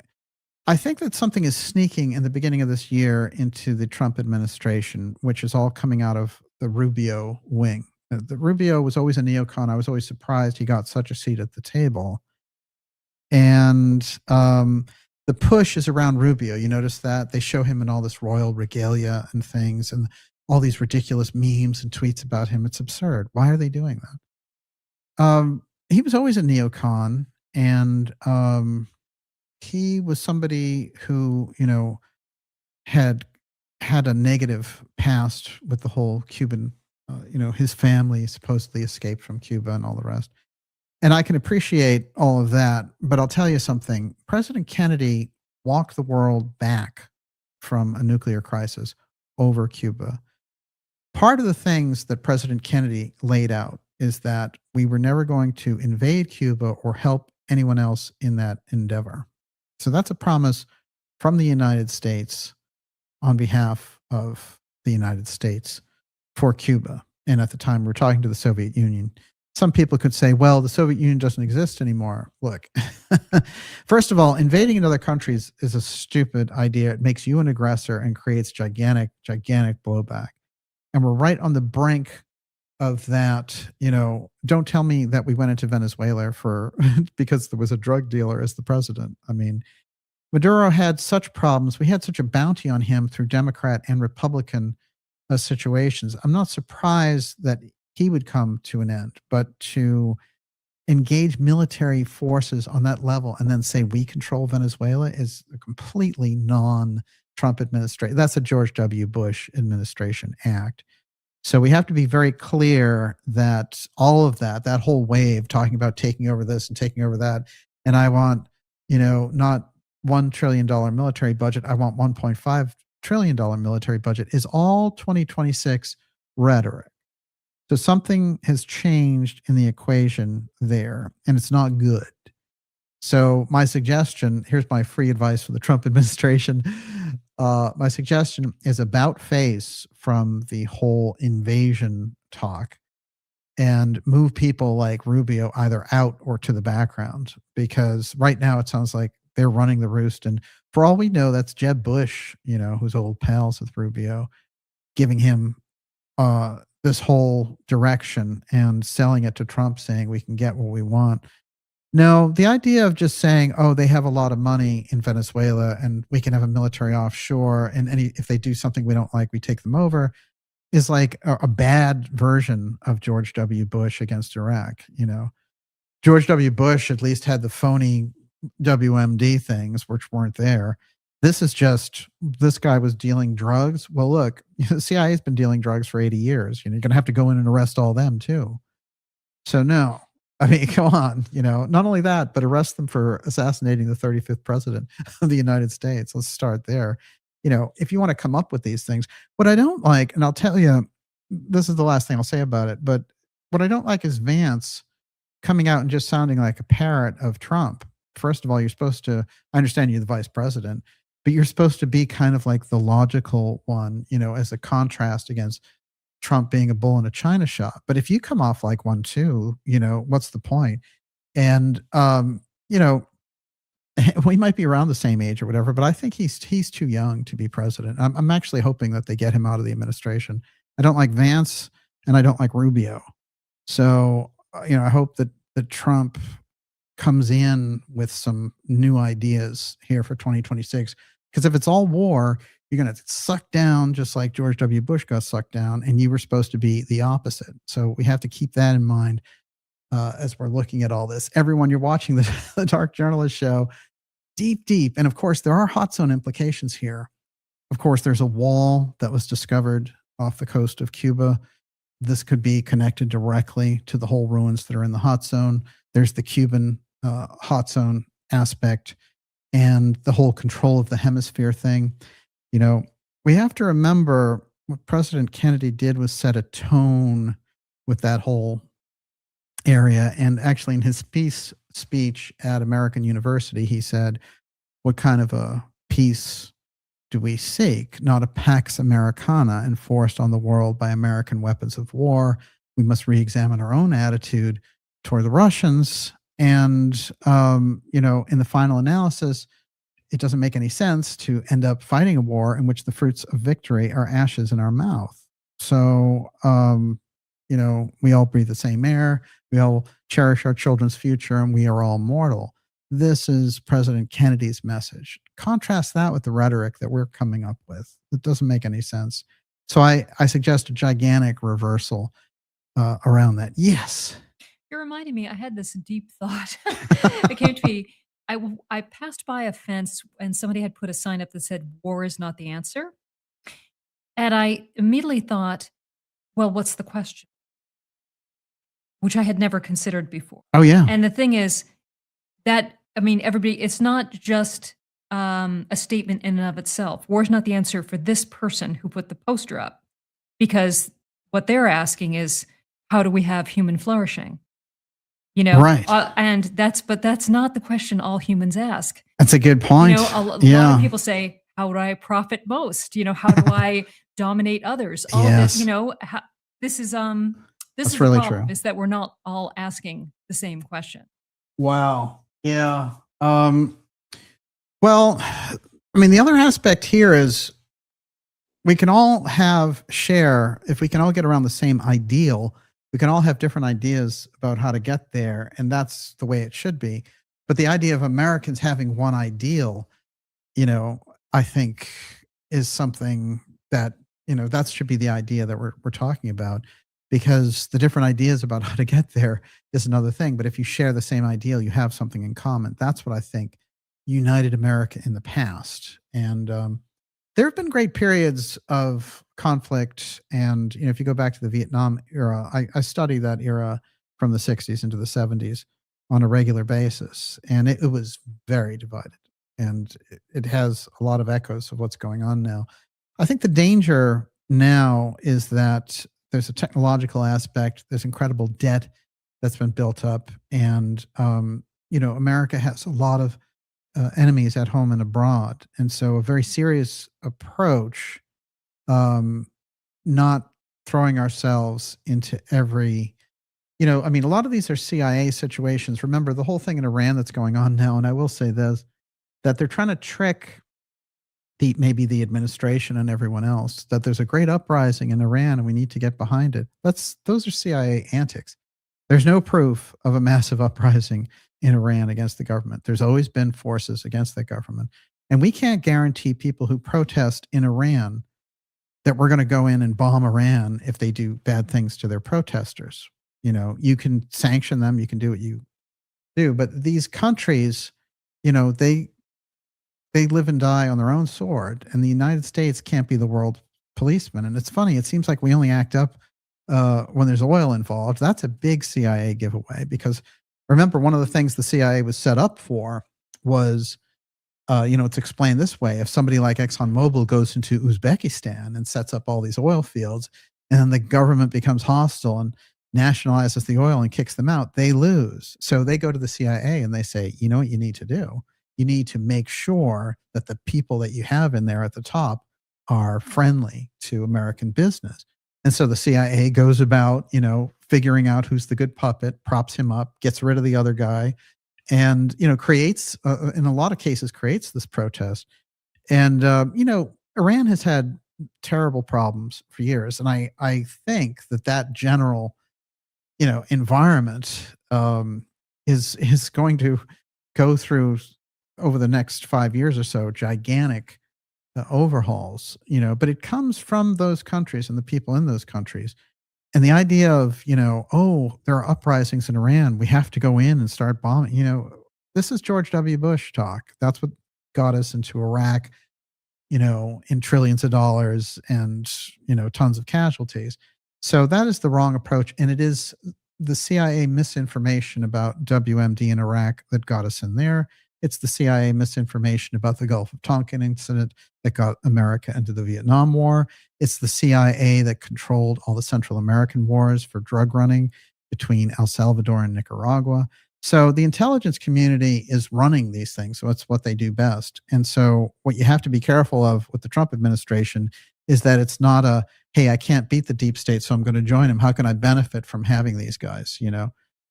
Because they came in on the non-interference. We're not going to get involved in regime change. We're not going to get involved in these things. So it's a huge disappointment if they go that direction. Now, they don't have to, but those are the sounds that they're making at the beginning of this year, almost to the point of parody, because, you know, you get elected on one thing. It's like coming in and saying, I'm going to cut taxes, I'm going to cut taxes. And then you get in there and you say, we need a tax raise, you know.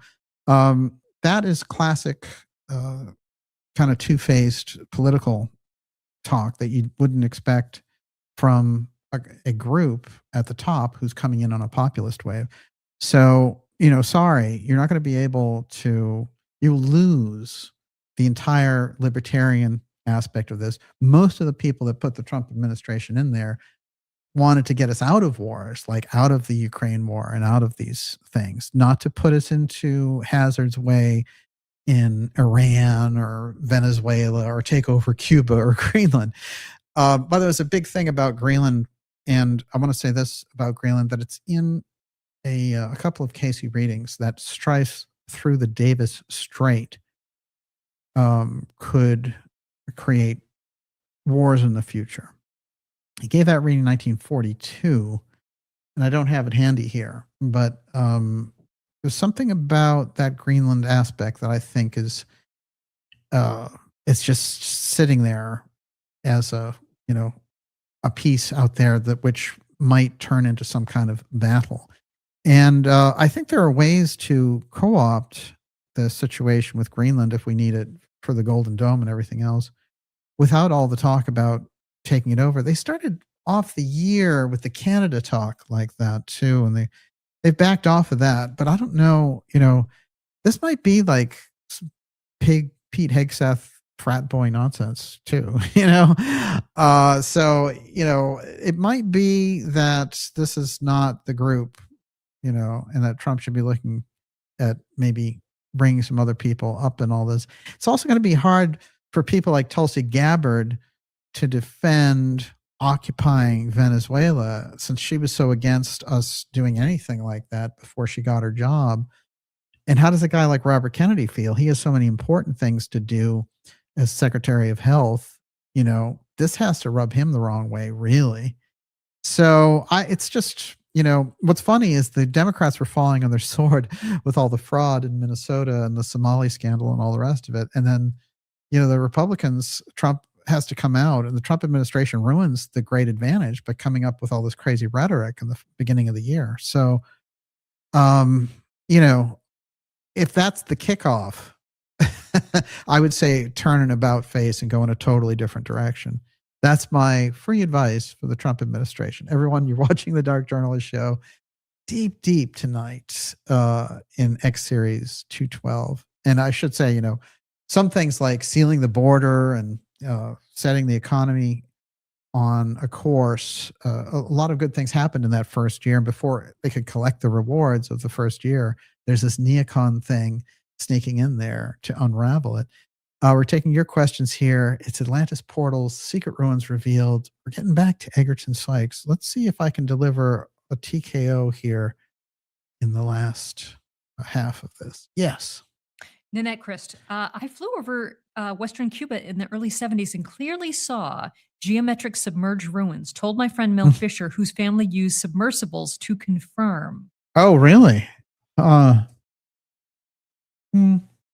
If you have anything about that, please send it to me at admin@darkjournalist.com. I'd love to look at it. Here's a little bit about Cuba, which has nothing to do with invading it. Isn't that nice? In the March 1952 issue of Atlantis, there was an article titled Cuba and Atlantis. It was translated by Robert Perez, president of the Cuban Institute of Archaeology. They're very advanced with archaeology there, including the 20,000-year-old cave paintings of an astronomical event of devastating quality. It states the possibility that the island of Cuba was once in some way related to the supposed submerged continent of Atlantis. And there was a huge symposium about it in 1951. The debate, from a purely scientific viewpoint, established that there might be archaeological evidence in Cuba to support the theory. In Punta del Este, the Isle of Pines, there are prehistoric caves with petroglyphs and astronomical symbols, and a staircase leading to a rudimentary observatory. The Bahamas, a group of 700 small islands, stretch from the southeast of Florida as far as Cuba. The Bimini Islands of this group lie 50 miles east of Miami, and the largest of the Bahamian islands, Andros, lies south of Bimini. Egerton Sykes' interest in Bimini began when he first published a report on the Horace Goveva finds in Bermuda in 1958. Since that time, he watched with interest every bit of field work and checked up very carefully on all the source material And so Dr. Valentine goes and finds the Bimini Wall, and that really sets him off, etc. Sykes was originally resistant to the idea of Bimini being associated with Atlantis, but after a lifetime of research, Sykes concluded that the Bimini Andros Miami complex and Murias, the encircled city west of the Tuatha De Danann, an early Celtic tribe, were one and the same. Murias may have been destroyed by the Great Meteor Strike off the Carolina coast. Now, a couple of quick things. Murias is this incredible, legendary place that is talked about in Celtic mythology. Here is, Sykes putting the whole thing together, putting the meat on the bones. And what they're known for are those incredible crystal temple complexes that we talked about. Now, it's interesting because there's a section in here by Sykes where he talks about his own impressions of this. And he says, 12 years ago, this is written in 1970, 12 years ago, Mr. Horace Gaviva of Midland, Texas, reported discovering cut stone underwater off one of the islands of the Bahamas cruise, either Andros or Bimini. I have photographs of the discovery, which was written up at the time in both the Atlantis and New World Antiquity magazines. Unfortunately, as so often happens, Mr. Gaviva dropped out of the picture, leaving no forwarding address, much like Schliemann. And after that, Dr. Manson Valentine reported on the discovery of similar remains off Andros and later on some off North Bimini. This obviously points to the existence of a culture of some kind which, as surmised by Dr. Valentine, was eliminated about 10,000 BC. This is the Cayce timeline. To my mind, to the simultaneous fault of a series of extremely large meteorites between 3 and 10 miles in diameter, which came and accounted for not only a rise in the sea level, but a drop in the land off the Florida coast. At the moment, as far as I know, it's nearly impossible to date these structures with any chemical process, but this does not prevent me from agreeing with the date of 10,000 BC. So he's giving us that heads up there on the Bimini side that he does see it as related to the Atlantean ruins. And so now we have the Cayce work, the Sykes work, and these things are lining up, giving us the different various timelines. Yes. Okay. Sylvia. So there was someone really interesting in the ideas room earlier. Don't know if he's still there. Christopher Pope, Santa Fe, New Mexico. Yes. It was an ex-CIA agent who showed me everything Atlantis, as he was obsessed about it all. He also had many inventions that had been purchased over many years that he showed me in his closet, a machine that cured cancer, probably like a Rife machine. He says, aliens are extra dimensional, breaking into our time and space. I call the fallen ones bad angels, as Enoch speaks of it in his book. Atlantis was a great civilization. So I would love more information about this ex-CIA agent who was into Atlantis. That sounds promising. Yeah, that's a wild story. That is a wild story. Again, if you have things you want to send about it, send it to me at admin@darkjournalist.com. And I read everything that comes through there. I respond as much as I can. I try to respond to everything, but sometimes I don't. Yes. Well, you would think that they might have access to files, about things. Yes. Oh, absolutely. And did that spark the interest in Atlantis in the first place? It could very well be. I wanted to show this 1870 painting from Russia. And this very interesting Leon Besk, and it's called The Destruction of the Ages, but it is quite a fascinating thing. And again, I think lends itself to this interest that the Russians had in ancient Atlantis and kind of a deep understanding of what took place there as well. Wanted to make sure we got that one in with it. Before I forget, one of the things about the throne stone is I wanted to show some examples about this and also give a little setup of how it was used. And we're going to find that in Sykes' work, who I've been quoting heavily from him tonight, but I have one more quote of his to share, which is he talks about how this relic is directly left over from Atlantis. And as I said, I've come to learn that when he says things that are, high octane, whenever I've drilled down over time, they always tend to be true. Okay, the stone itself. Are you ready? The stone, Totally. the throne stone. There it is, beneath the royal throne, and get a closer look at this stone here. In the history, of course, of this, going back, what they have of it is in 1296, during the First Scottish War of Independence, Edward of England took the stone as spoils of war and removed it to Westminster Abbey, where it fitted into the wooden chair known as the coronation chair of King Edward's chair, for which the most subsequent English and then British sovereigns have been crowned. Edward I sought to claim the status Lord Paramount of Scotland with the right to oversee its king.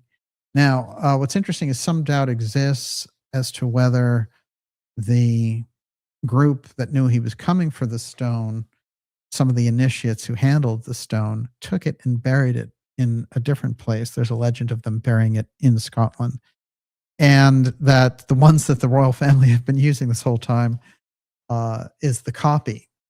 Now, it's hard to say. And they had a treaty where England agreed to return the captured stone to Scotland. And then it didn't happen. And then when it did, they got it back. The stone remained in England for 6 centuries.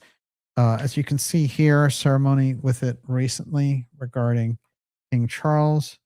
And here is Queen Elizabeth being coronated there. And beneath her throne is the throne stone, as it were, which is actually the stone scone. So the scone stone. Very interesting background on it, and it's I've been aware of it, but the way that Egerton Sykes plugged it in was that this was the stone which was an actual relic from Atlantis, and that the royals knew it and used it, and it was kind of a sign of legitimacy for them on the occult front, that they had the blessing of the stone which had coronated the original Atlantean royalty. Now, there's a lot of weird things about the stone, including the fact that it gets stolen in 1950, and supposedly that's why it gets this split down the middle, and somehow it's recovered just in time to use it for Queen Elizabeth. I believe that there have been rumors in terms of kind of super sensible objects, and these objects, the power spots, and the different things, and the amount of power that they have. And that's why it sets off so much of the archaeological wars, because when they get around these sacred objects, they know the power that they bring, and that is a magnetic power. But somehow in that stone itself, it is magnetized by those Atlantean forces. And that is the shot of it after it got this crack down the middle, as it were. A very unusual piece. I'm going to read about what Sykes had to say about it. But basically, I can tell you right now that he was convinced that it was one of the only direct remnants of Atlantis that were left, and something that we could actually get our hands on. Very interesting, in fact. Yes, Miss Olivia, what do you got? No one says we need a mineralogical analysis of that rock. And Julia Villanueva says, how much does that stone weigh? It's a good question. I don't know, but I will tell you this, that it's not everyone who can get their hands on it. So it would be hard, I would think, to test. They only have a small group of people who can touch it. And it's very interesting to me because they built the throne around it, which I also find fascinating, as if the stone, the connotation there was that the stone bestowed the royalty more than the actual throne. So they're going to build the throne to hold the stone. And this gives me some allusions to the Urim and Thummim that the priests had in the School of the Prophets, and it's very interesting because that's how they communicated. When they put the different jewels in their breastplate, they could communicate with the outer realms and get those instructions directly from Jehovah, as it were. Yes. So is there a magnetic charge with that stone at all? Well, according to Egerton Sykes, it was magnetized by the Atlantean initiates, and that's why it was maintained as a sacred stone among the So mystery. nobody's been allowed to do any scientific research on it? Geiger counter, anything? Like nobody, we have no... No, it's data? interesting. You know, you have the fact that it was almost destroyed because the suffragettes blew it up in 1914. And then this group of Scottish students stole it. I mean, that's the weird thing. God knows what they did with it. They may have done all kinds of tests on it. But no, I've never seen a scientific breakdown of it. It's possible that it's happened. But I did read when studying it that there's only a certain small group. And usually it's people associated directly with the royals or their religious, caretakers. And that makes sense to me, actually. I can see that. Yeah. Okay, I'm going to go back to Anna Mitchell. Yes, please do. Okay, so Sala said flying skull. There's the Zardoz link again. I forgot completely about that flying skull. And Lindy T says, I met with Anna Mitchell Hedges in Kitchener, Ontario in the early 80s, and she let me sit with it privately for almost an hour. She told me many stories about it. The crystal skull, quote, the skull possesses the power to open the heart chakra of man to a universal consciousness of love that goes between all things, unquote, says the owner now. Interesting. I'd like to think so. Okay, one more thing. Anna Mitchell Hedges told me the skull cried the day JFK was murdered, but that the tears ran down the walls. True story? Interesting. Wow. Well, I've shared this story before. It's a strange story, all the same, but I had a dream that involved the crystal skull a long time ago. And here's how it worked. I was in Mexico in the dream, getting on a bus. And this woman came off the bus and she was holding something. And at first, I thought she was holding a baby or something in the dream. And she showed me the crystal skull and this incredible crackle sound, like a boom, like you can't imagine a thunder boom. And when I woke up, there was incredible actual lightning going on. And this was the dream about the crystal skull. So I had this sense the whole time about the crystal skull that it was always legitimate and that it harkened back to this Atlantis period, no question about it.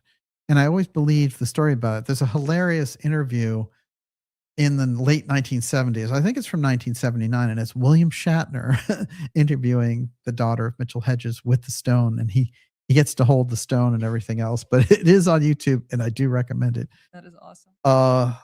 A couple of quick things here. Let's see. I'm going to find a couple of things I want to throw in about Egerton Sykes and Bimini is that he felt that Bimini was related directly to the Egyptian Bennu bird and the imagery of the phoenix, and Min, the god of youth. So he thought they took this combination, and that's where the name Bimini came from as well.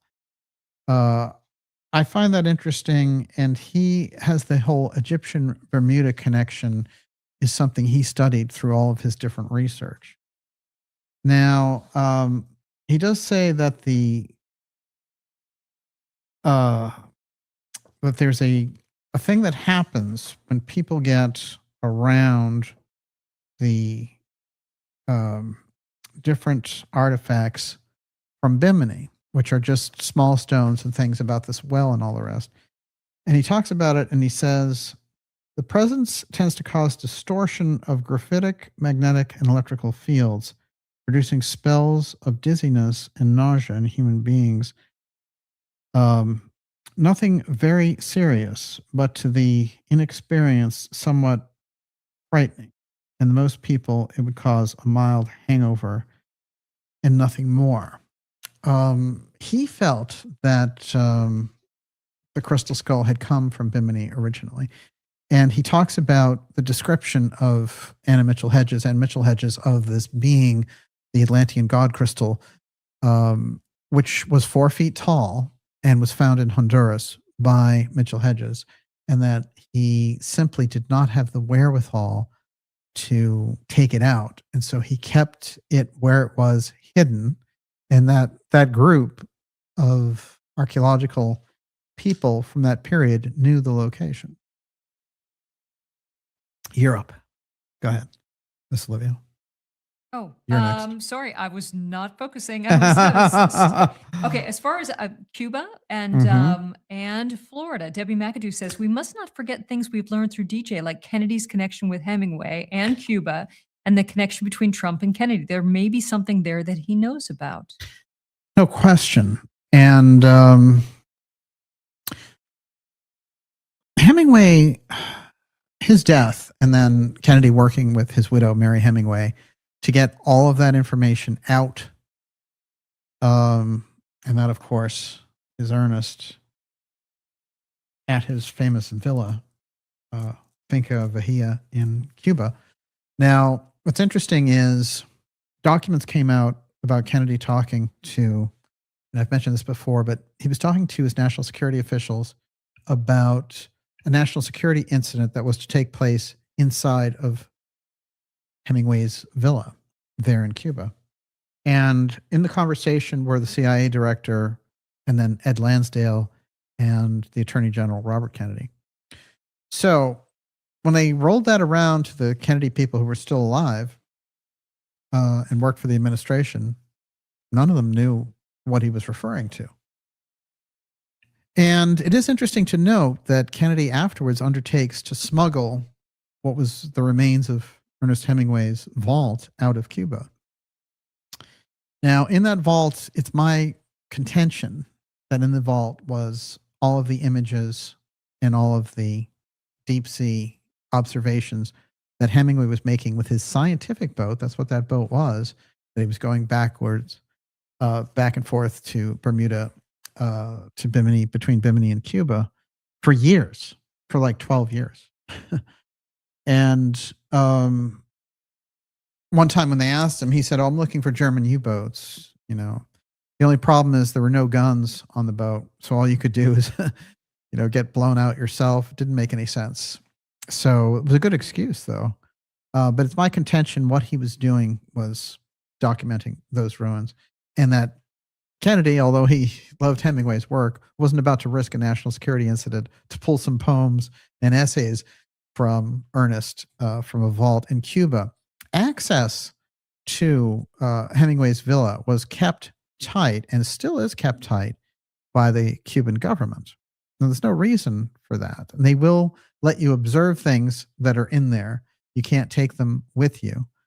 And someone wrote to me, it's quite fascinating because she wrote to me and she wanted to let me know that her friend had worked on restoring Hemingway's villa, and her friend's grandfather was Hemingway's famous editor, and knew all the ins and outs of things, as it were. And as soon as she got to work on this reconstruction or whatever, she died in a boating swimming accident, even though she was an athlete. So I'm going to read this real quick thing along that line. It's an article from 2013. It goes, "Items from Hemingway's Cuba home go to JFK Library." Now, we know if you go in the JFK Library, as I've said, it's the biggest repository of anything from Ernest Hemingway. In my opinion, there's a reason for that, because he could have chosen any author in the world. And although he liked Hemingway, Hemingway wasn't his favorite author. However, I submit that they knew each other, which is why not only did he write him a letter, John F. Kennedy wrote him a letter, and he was invited to the inaugural, but on record, Kennedy also had a letter to him unsent that was left at his Harvard dorm for years. And then years later, it was like, look at this. JFK left this letter for Hemingway there. I think the connection went on very early.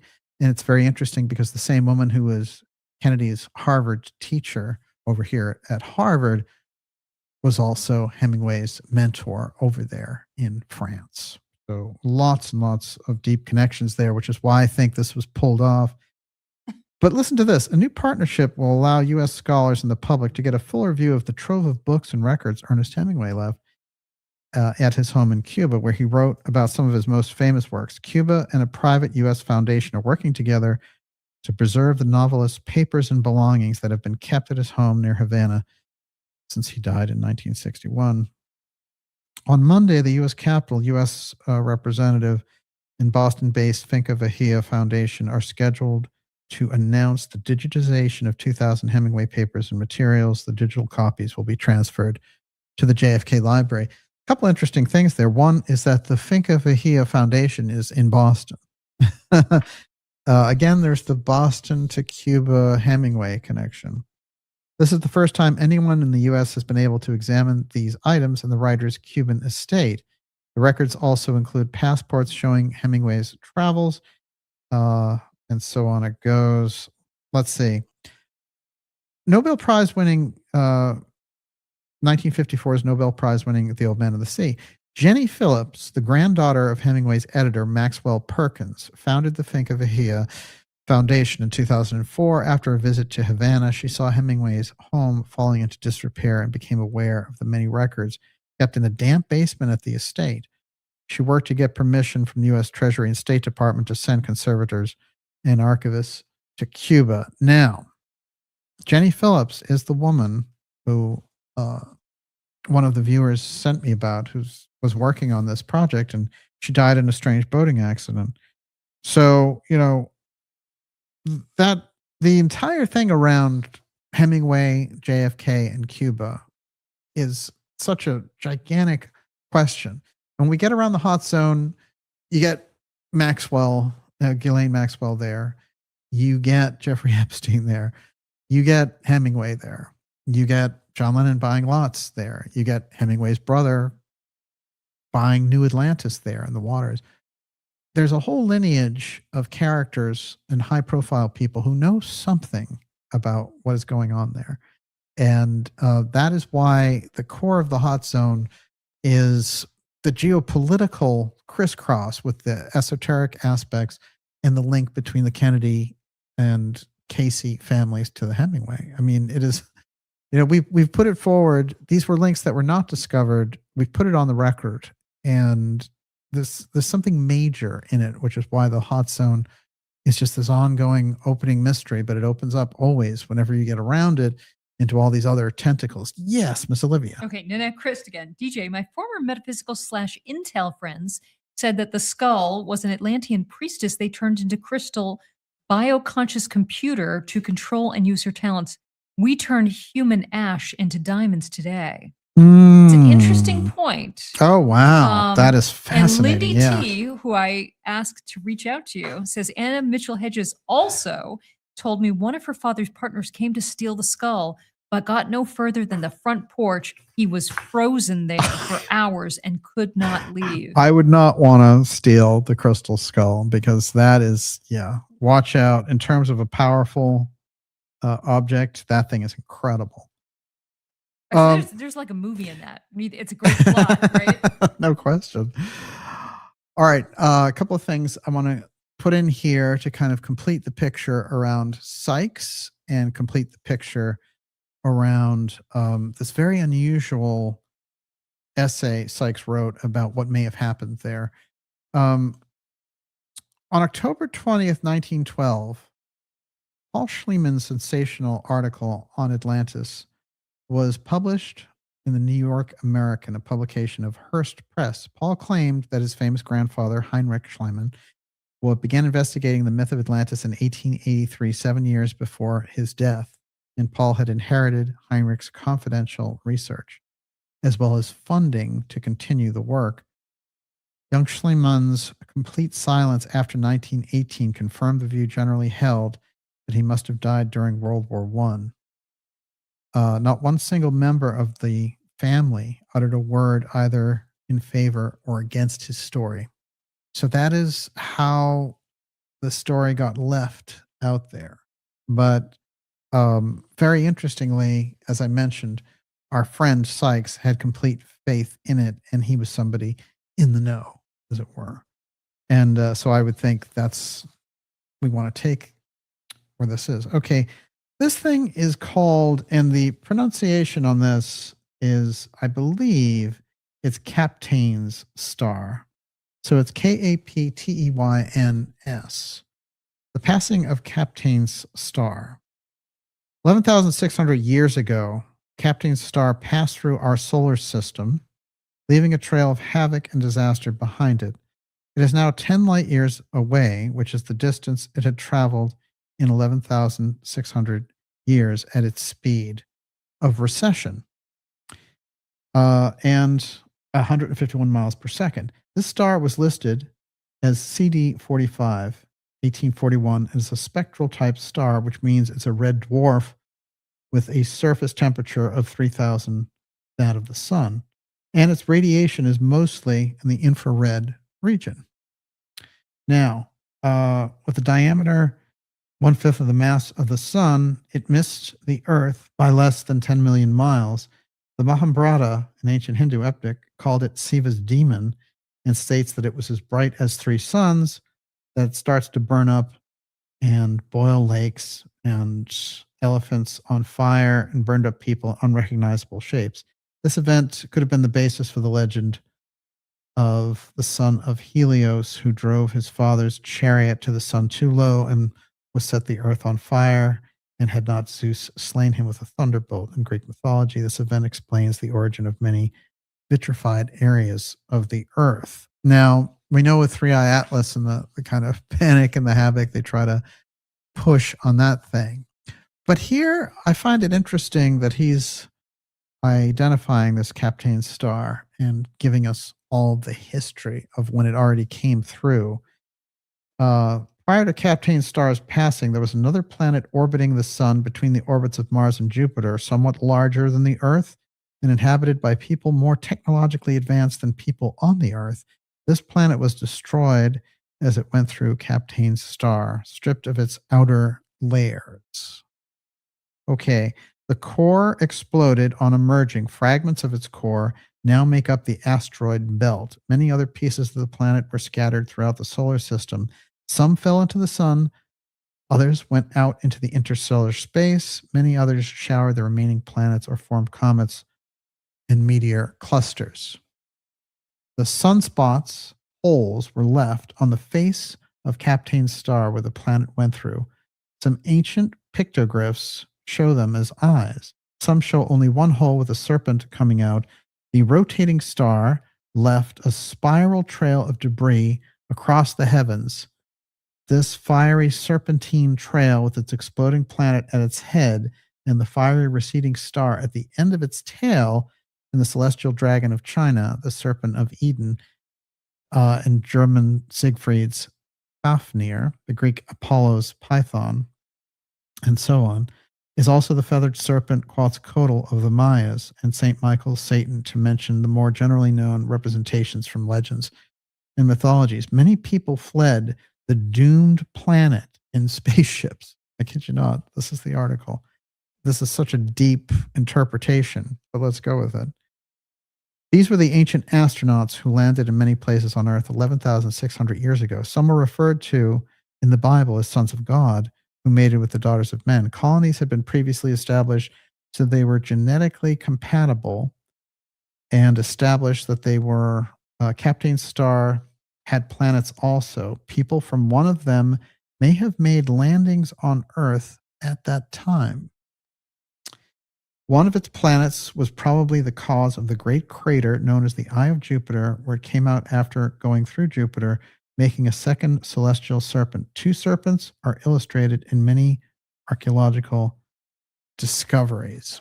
So there's a gigantic, you talk about chariots of the gods and all the rest of it. There's a whole outline there. And again, whenever this information gets leaned into that's coming out of Sykes or the works that he's writing, I always pay extra special close attention, and you never hear anything relating to Captain Star in relation to the destruction of Atlantis. And yet there he is, and then adding, these frills on top about, visitors coming as a result of that destruction. I found that fascinating. So it's on the record here, and, subject to interpretation for sure, but great food for thought. Yes, Miss Olivia. Yeah, Merciless says, excuse me, did we just get into Nibiru talking points? And Adam Huglow says, Marduk, no. It is. It's interesting, but it is literally something like 30 years before those books came out. Mm-hmm. So are they absorbing the Sykes research and later regurgitating kind of half-baked notions of it? Maybe. How popular was Sykes's? Not very, no. Mm-hmm. It was not, but it was known to a specialized group. And like I said, the same group that he identified that was studying Atlantis from 1901 to 1936 were well-funded, well-connected New York people. And it also included Mitchell Hedges and others. So I believe that a lot of these groups are secret, and you won't necessarily know which one of them are. And I think that when they make those major discoveries, they're not going to go to National Geographic with it, and I'm sure the government is on the trail of their discoveries as well. But I found this interesting, and I'm going to use it as a springboard to investigate this star. I also think it's interesting that they plugged in the whole thing about sunspots. And I will say that in the Cayce work, he talks directly about that the orbits of the planets would be better understood if we were to calculate in the fact that a planet had been destroyed. So there's no question that destruction has taken place, and the asteroid belt is basically the remnants. The question is, why was it destroyed? Was it intentionally taken out, as they do in the beginning with the Death Star in Star Wars? And is that where that information is kind of leaked out to the public? Remember, Star Wars is something that takes place in a galaxy far, far away, a long time ago. Yep. Not in the future. Yes, Miss Olivia. Natty Boy 2010, Cosmos Club? ? Where does that fit in? Yeah.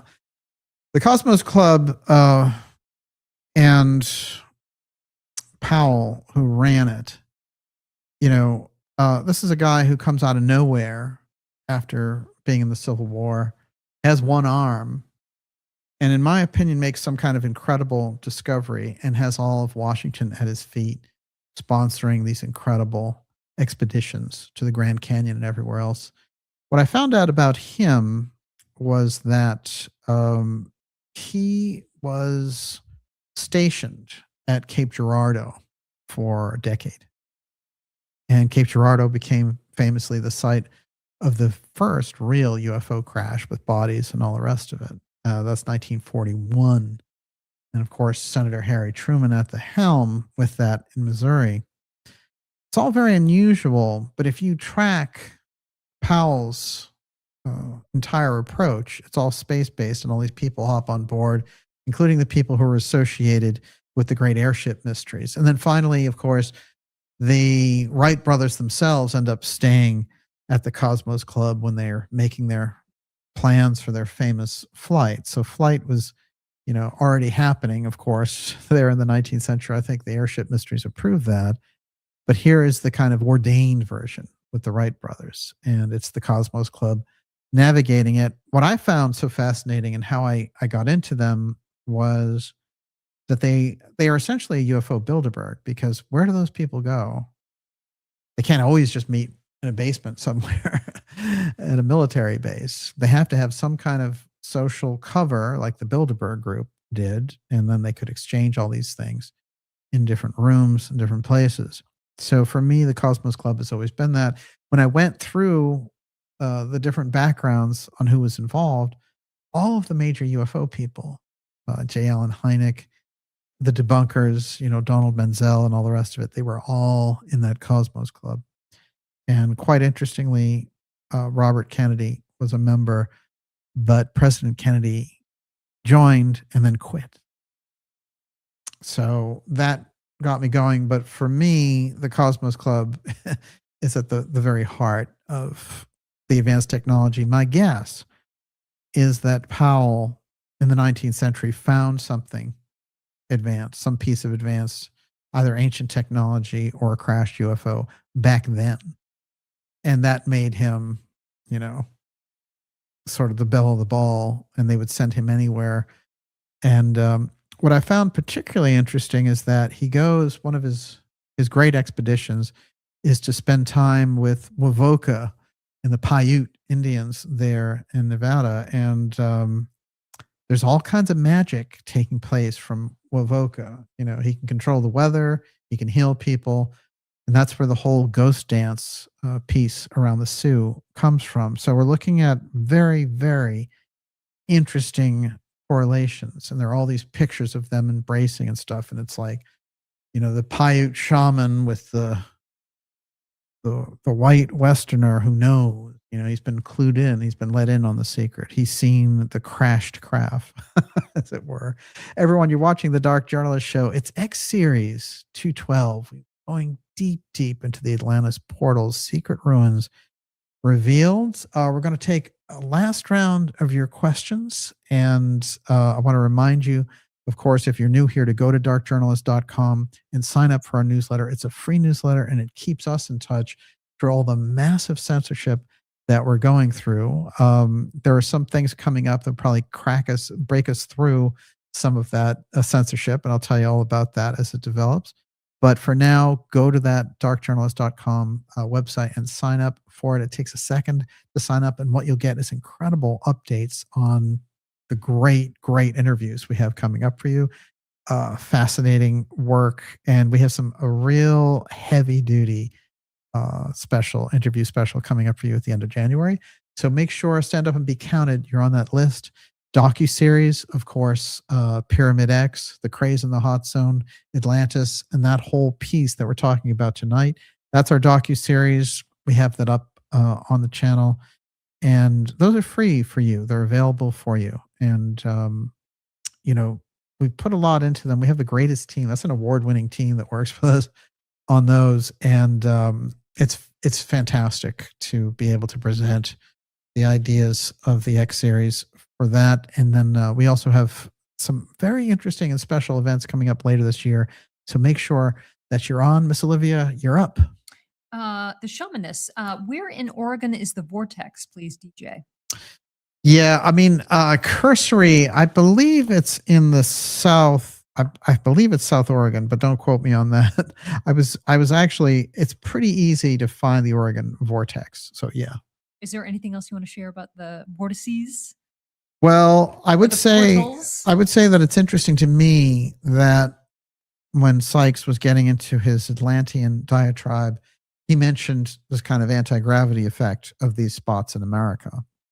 Then he started talking about how you can imitate that for space operations. So I always feel like it's hard to put it, but there's something about Sykes and the way he communicates. We have to remember, you know, he was an intelligence agent for 30 years or something. So he knows how to let things out without really telling you the whole deal.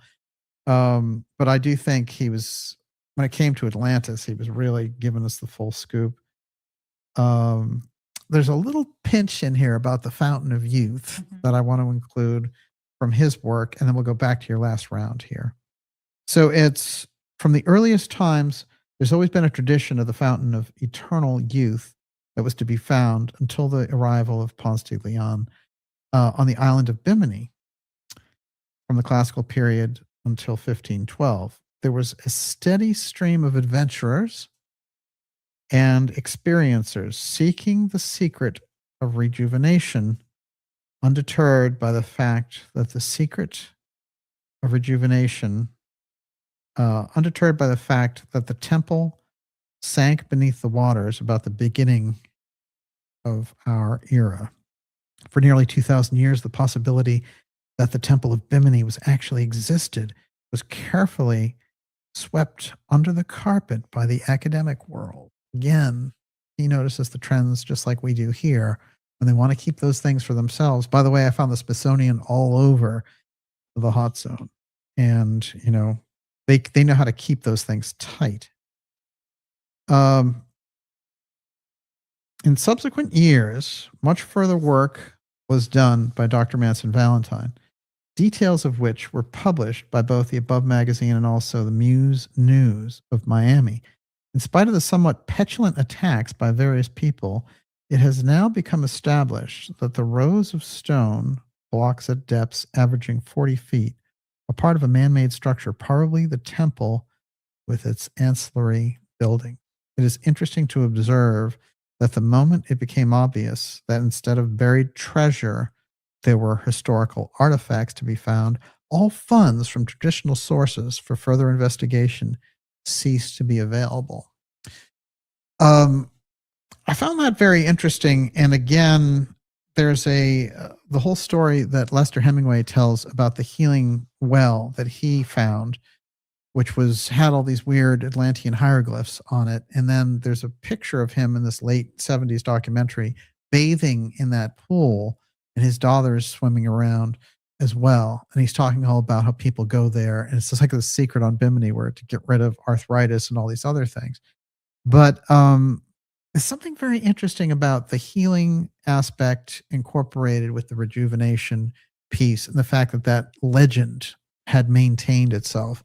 And then Cayce saying, look, the Poseidon Temple is rising off the coast of Bimini. It's going to be visible, start to be visible in 1968. This is part of the change in our own consciousness. And so we have that information from the mystery sources. The question is, are we going to get the message, basically? Or are they going to spin it like they're spinning the UFO file? They'll give you a false intelligence version of the UFO file. Oh, it's a threat. There's a different human origin story and all the rest. And here we have the mystery schools laying that foundation for centuries. And people like Cayce picking up the banner, people like Blavatsky, people like Steiner, and bringing that into the consciousness of the culture. So where do we go with it? Do you go with AI can do everything, but the technological monster can handle everything, and we can kind of sign away our own spiritual knowledge of all these things? This is the clash underneath all the battles that we see on top, I believe, in the 21st century. People like Sykes were getting at it from a scientific, literary, intelligence even point of view, but he was going to that core. And these very kind of learned individuals who had studied it were completely convinced that this older culture existed. And then, we have Cayce's vision and his retrocognitive mind going into where these things would happen, and then saying, there's a hall of records in 3 parts of the world. So for me, I think that those groups, they're not going to hit you over the head to make you go do it, but they left the information out there, and they've said, there it is. There's your history. There are the things, the people have now, through these different sources, this information. So for me, that's a huge contribution. The question is, can the culture absorb it? And, you can make a viral video today and it can go all over the world and everyone becomes aware of it. So, instead, really what you're seeing is, divisive stuff, things to lower your consciousness. And it was funny, it was actually Joe Rogan, of all people, who was talking about how when he scrolls through things on his devices, it creates unconscious anxiety for him. And I absolutely 100% agree that that's what's going on with many, many people. And so when we're talking about entrainment, we're talking about control of the tools, we're talking about manipulation of the public, this is where it's going. So, on one hand, we have this kind of legacy of the mystery information coming into the culture and the ability to change things. And then you have, the groups on the inside, on the secret society side, on the intelligence community side, who, now that they realize they can't hold it back anymore, They can't deny these things. They can't deny if you have LIDAR, you're going to find these ruins by the pyramid. They can't deny the UFO file anymore, but now they have to spin it. They have to co-opt it. They have to astroturf it. This is where the danger lies, in my opinion. That's the great challenge for the 21st century, which is we get there first before they do. Everyone, you're watching the Dark Journalist Show. Woo, deep, deep tonight into the waters of Atlantis, over by Bimini, in fact, and the work of Dr. Egerton Sykes. We'll take the last round of your questions now. Miss Olivia, you're up. Esoteric 369. DJ, do you think Coral Castle is connected to the HotZone directly or indirectly? Also, pyramids in the Everglades? Yes, absolutely, on both. And first of all, he could have done Coral Castle anywhere, right? Apparently not. Apparently he went directly there, and he was looking for a particular type of rock. And everywhere he went, they all said, that's the most worthless land. Why do you want to go there? Well, he knew where to go. And he knew somehow he had figured out, possibly in a Gurdjieffian way. Remember, Gurdjieff had this quote, which was, when he was asked, where did you get this system? It's so beyond everything, and he said, maybe I stole it. So did Gurdjieff go into some mystery school and steal his system? I think it's worth thinking about that this guy knew something. He was probably part of a group that had figured out something, and then he came over here to America to apply it. But there's still nothing like Coral Castle anywhere, And with all the marvels that we have on the public side, there's nothing, nothing can explain what he did. So there have been rumors about pyramids in Florida. J. Manson Valentine, in fact, found one, but it was so ridiculously difficult. And he identified in general where the location was, and but it was really swampy, hardcore terrain, and it never came to pass. However, because of Manson Valentine's Yale connections, I believe he was passing some of these things on to different societies over there at Yale. And I bet they've done investigations of them. But there's another tricky aspect of the ruins that are around the coast of Florida, which is that so much of the hurricane system and thing, it can hit and you can see it. It's all there. And then something will happen, like a hurricane or whatever, and then it's gone. So you do see these people at times, and they've sent them to me, where they get very compelling things that are on Google Earth, just a short while. And for me, it's because of the nature of the tropical environment. But I believe there are tons of Atlantean ruins in the Bahamas and in the hot zone between Cuba and Bimini. Yes. Corporal Salty, I went to Coral Castle 3 weeks ago, and Wow. I gave the lead curator their info that they were not aware of that I got from DJ. Wow. Isn't that amazing? I wonder if that was that Sweet 16 thing. Well, they must know that. Max W. Little says, I wonder if the vortex places have anything to do with the missing 411 incidents.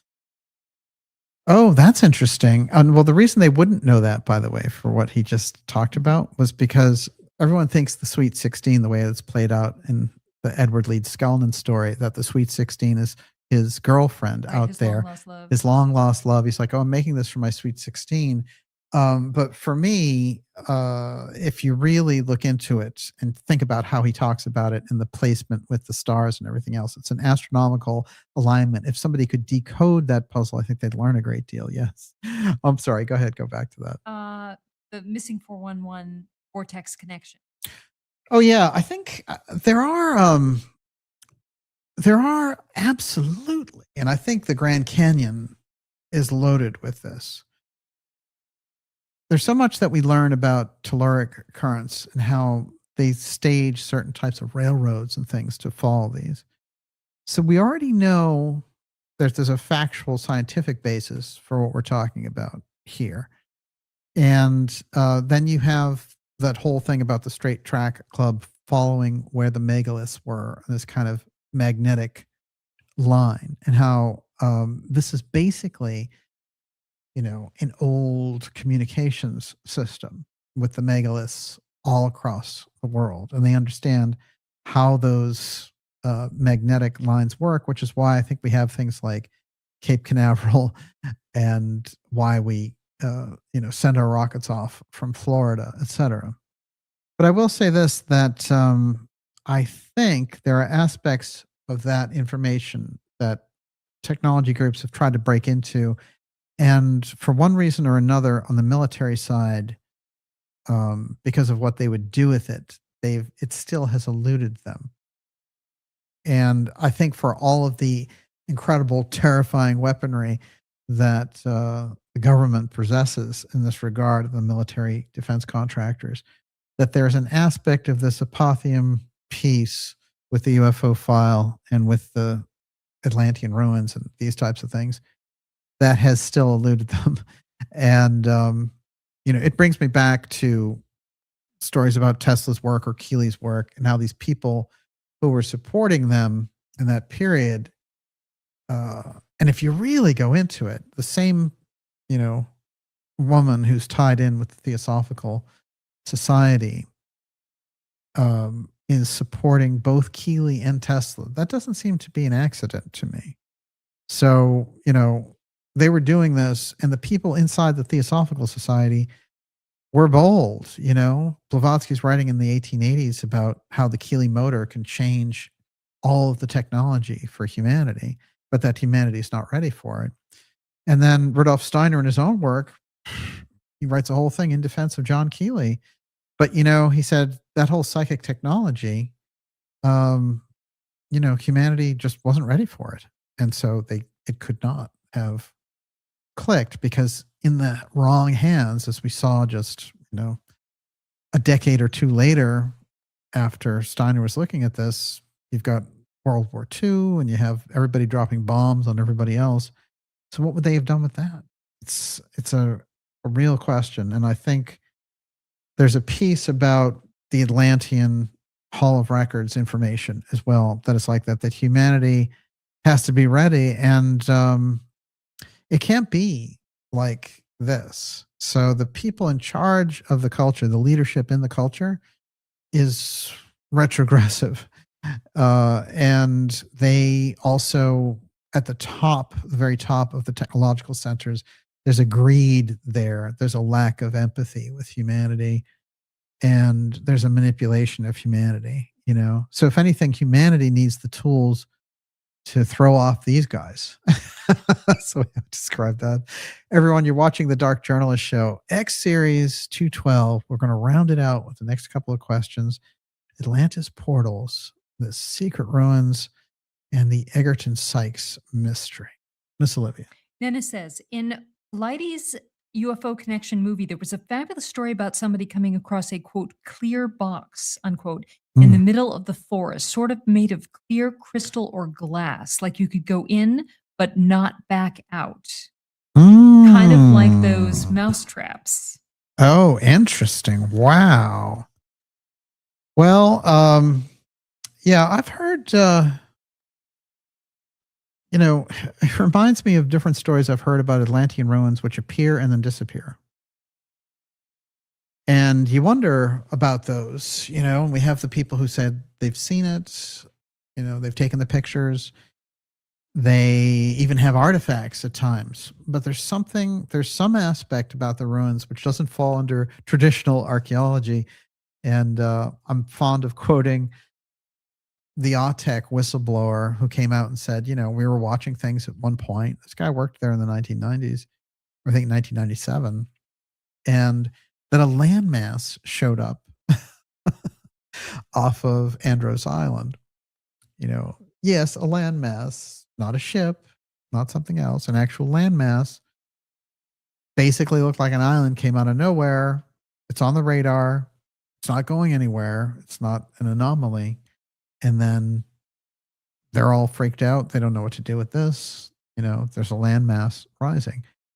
And then it disappears off the radar, and that's that. So there's some, I'm going to use that interdimensional word, which is getting abused heavily and misused, but there's some interface with something else going on there in the hot zone. And, when I talk to members of David Zink's family, they told me about the incredible things. Zink did great things with psychic archaeology, and I talked to his widow. We have an episode, Zink in the HotZone, and she passed away as well. But what they told me really was that when they would get to a certain point there in the Bahamas, all their compasses would spin, none of their equipment would work. And during one of those dives, when they were around this, they saw a glowing pillar, and they took pictures of it. It's actually in David Zink's book, The Stones of Atlantis. And it's just this pillar that lights up. So, the Atlantean ruins are not typical, shall we say. They seem to have some otherness to them. There's a mystical piece, but then really, when you think about the pyramids or the Sphinx, I mean, these are not traditional artifacts of another culture either. They seem to hold some mystical meaning for mankind. Yes. Tafta. Question. We have not talked about that tech headdress on the Atlantean goddess statue from last week. What is that Princess Leia style bun tech? Well, by the way, that is the mask that Schliemann found. Incredible. That proved the Agamemnon mask that proved the history of Troy. Yeah, I think I have that. And for me, the Lady of Iche, she is definitely, in my opinion, that's a Atlantean artifact from Spain, and it was found on a farm in 1897, and it doesn't correlate to anything that they have in the traditional history record. And there were dates that were thrown out at different times for it. One of them was 2000 BC, and then traditional archaeology tried to say, oh, it's 800 AD or something. Come on, look at this thing.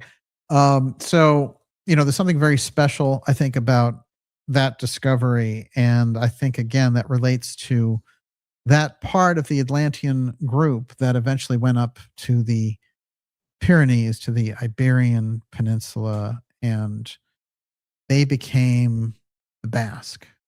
And in fact, this is how Cayce sees that group. And if you look at the Basque, we've done some stories about that, and you have some very unusual people in our history that have been Basque. But there's something very unique about them in the region that they're in, including their language, which doesn't correlate to anything else around there. That is from Central America. And I've never, this is one of those things, which is they took the picture of it, and then somehow, this happens sometimes, the relic gets lost. They just lose the location. But, that doesn't look like a traditional Mayan figurine. Who is that? So we have different groups there, much earlier groups. Yes, Miss Olivia. So I promised everybody we would get back to the Sphinx picture. Well, it's a good promise to make. I'm not sure it can be done, but yeah. It's down there. I've got the crystal skull. Is that all right? And what about it? They wanted to take another look at it and analyze. I'm going to post it. Yeah. It is. If you go to X and Dark Journal, I'll show it as well, but I'm going to post some of these. So Ogum 5 says Schliemann Sphinx has a very interesting muzzle. It resembles both a mouse and a bird.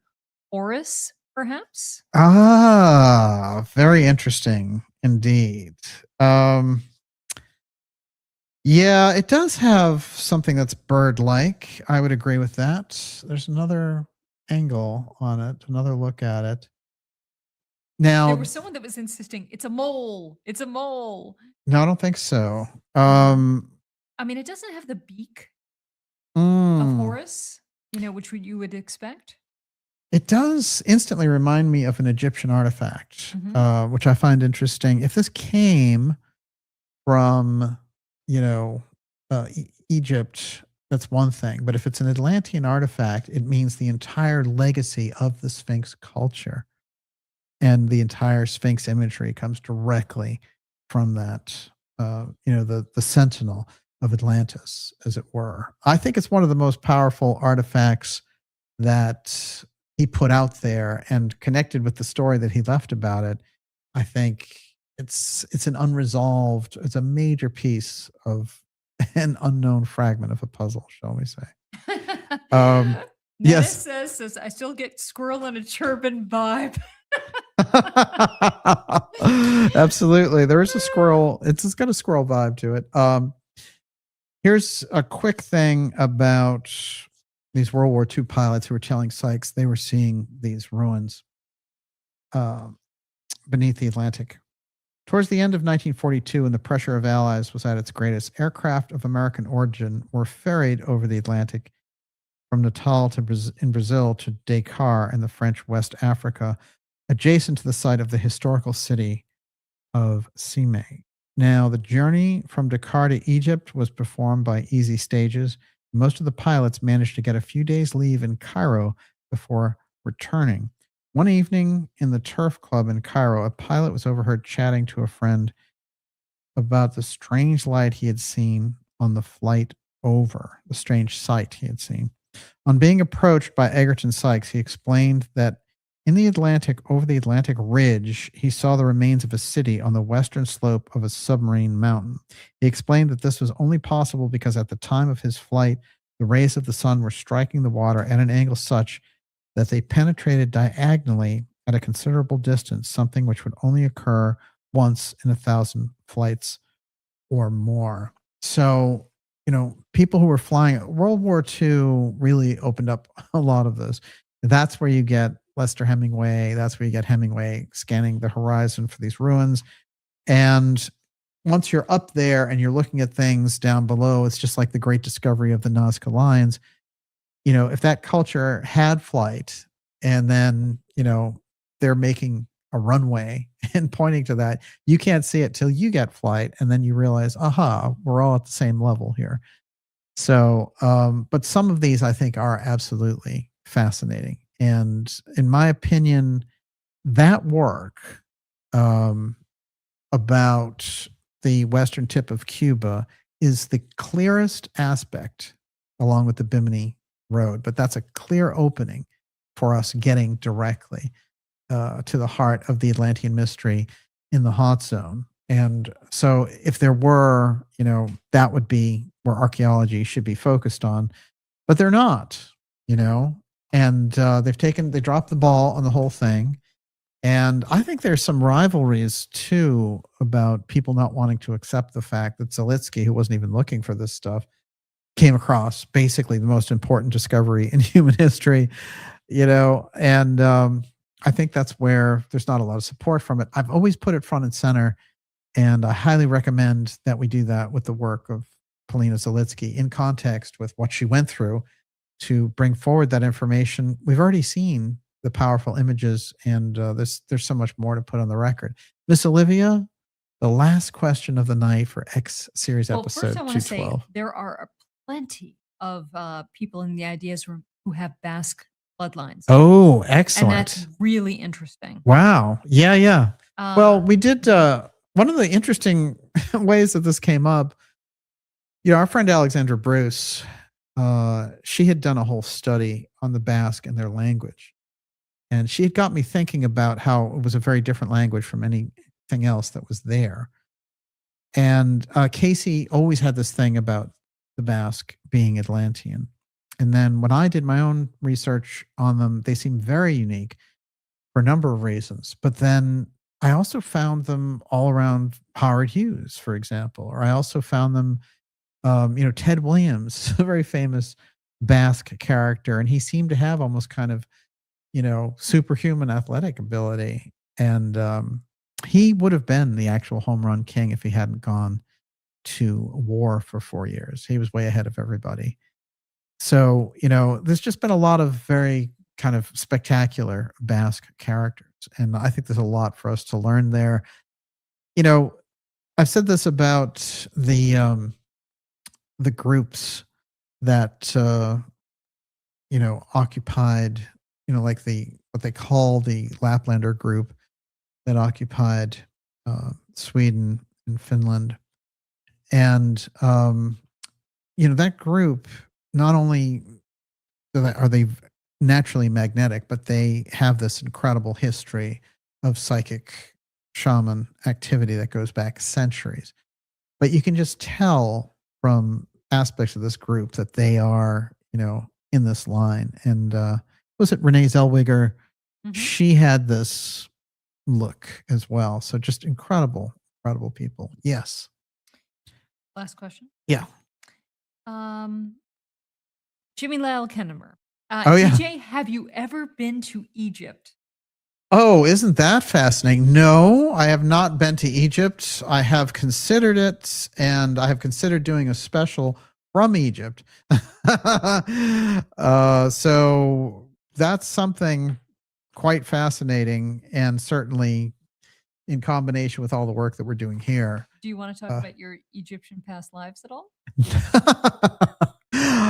I'll do a show on those sometimes. Well, I'm sure I spent some I'm sure I spent some time over there. I'll put it to you that way. But yeah, I think I've told the story about the Transcenders before. So you in the Ideas Room, share it again. Well, there's an interesting story back there with Rata, apparently, but we will never know. We will never know, will we? Perhaps it'll come in a dream. I will say this, that Egypt holds the key to unraveling the Atlantis mystery. And I feel like, when we look at the prophecy that Cayce gave to us, it's an incredibly vital prophecy for the period and the era that we're in, and for humanity to move into this totally different phase, and the whole spiritual aspect with it too. And he's very clear that the records are all one. So what's under the Sphinx, which by the way is between the Sphinx and the river, it's only the entryway that's under the Sphinx, and it's in a pyramid X. That's why we did the special. It's not just a hall of records, it's a pyramid. That's very important information to consider. And what Cayce said about it is all the information about the TUAOI Stone is in there. So you can see why the drama would play out on the geopolitical side, archaeologically, the power involved in that, the attempted grasp for that Atlantean wand. Once again, you could see that it could happen. And the fact that Bimini and Yucatan are the other two locations, it's all been laid out there. How much, there's been some investigation. They've tried to figure out what's around Andros, what's around Bimini. But one of the things that struck me about our friend here when he was talking about it was, he said, Sykes was saying, it's great to see these pictures of these divers around these big blocks, but where's the real scan of the area to figure out the temple complex?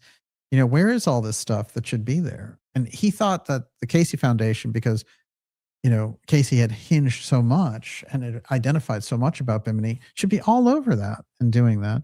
And of course, they do the great things that they can. But there is this feeling out there that the organization is spooked by Cayce's high-tech Atlantean info, that they're kind of afraid of it in a sense, and that they have basically, a holistic Christian community there, and they don't want to freak them out with all the Atlantean stuff. That's been true for a long time. But for me, Cayce's got over 900 readings, with the past lives of these individuals and the lives that they lived in Atlantis. You can't get around it. It is the most powerful information, I think, that he brought forward. And I think it's going to, it's really going to be, the day. It's going to be the day with Edgar Cayce. We're going to find out that his psychic vision was leading us on all this. And the Steiner work, Theosophy, these are the public initiates, and they brought the mystery tradition forward. What have we done with it? It's an excellent question. On that note, and I want to finish on this, is that 2026, the key word is quantum. You're going to hear it everywhere. Oh, interesting. And something has shifted. The energy has shifted. And Yeah. astrology is shifting. The numerology is shifting. And Wow. we have greater access now if we decide to meditate. Interesting. To our own heritage, our own background, our own spiritual insights. Something has lifted, like a block has lifted, and it's actually all of our responsibility to tap into that. Oh, it is. This is the veil thinning between the two worlds. Oh, I like that a lot, actually. I'll close with a Cayce quote on this very matter to back up your last point. Okay.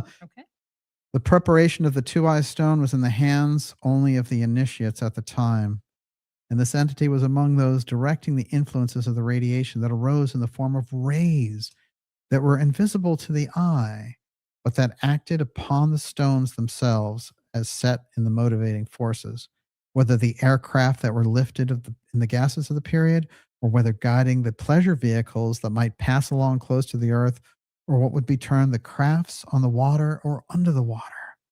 These then were impelled by the concentrating of the rays from the stone that would be centered in the middle of the power station, or powerhouse, as it would be termed in the present.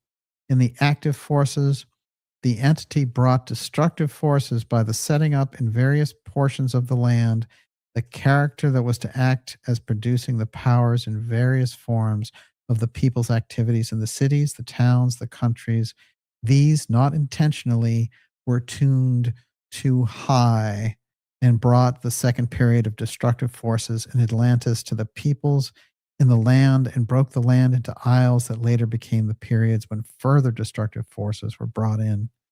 Through the same form of fire, bodies of individuals would be regenerated. So the same with the TUAOI Stone, if it gets out of hand, it blows things up, it splits islands, it creates incredible chaos, it sinks continents, but the same process can rejuvenate individuals. So Cayce is giving us, I think, a major clue there. Individuals were rejuvenated by the burning through the application of the rays of the stone, the influences that brought destructive forces to an animal organism. Hence, the body rejuvenated itself often and remained in that land until the eventual destruction, joining with the peoples that made for the breaking up of the land, the Belial group. The final destruction of the land. At first, it was not his intention nor desire for destructive forces. Later, it was for ascension of power itself. So can you imagine getting a reading like that? And then Cayce gives the description of the TUAOI Stone, but he's looking at this guy's past life and he's saying, this is what you did. This is what happens this time, with your scientific application, your rediscovery of these Atlantean principles. Don't participate in this destructive activity. And I think it's a message that resonates with all of us who went through that period. And I would say that, one of the realizations, one of the things that will come into play here is that piece with reincarnation that the mystery schools have brought forward. And it's fascinating to note that Steiner said, one of the things that's going to look like there are all these discoveries, but what's going to be happening is those groups, those power groups in the background are going to be studying the subconscious minds of the individuals who've come back. And they're going to be getting clues for what the Atlantean technology was all about based on the past lives of the people that they study. So those are warnings, those are interpretations, but I think incredible, incredible insights from the likes of Austrian mystic Rudolf Steiner and the sleeping prophet Edgar Cayce. Everyone, it's been a great show. Miss Olivia, it's your super chats and you're up. Okay, let me line them up. Okay. By the way, the next show is on reincarnation, so this should be a barn burner. Catherine Swees, Empire of the Light, Erica Swenson Elliott, Harry Zeri, Jorgum 2177, Terrarian Librarian, Eurythmy is Fun, Debbie McAdoo, Ed Cooksey, Transcendent Music,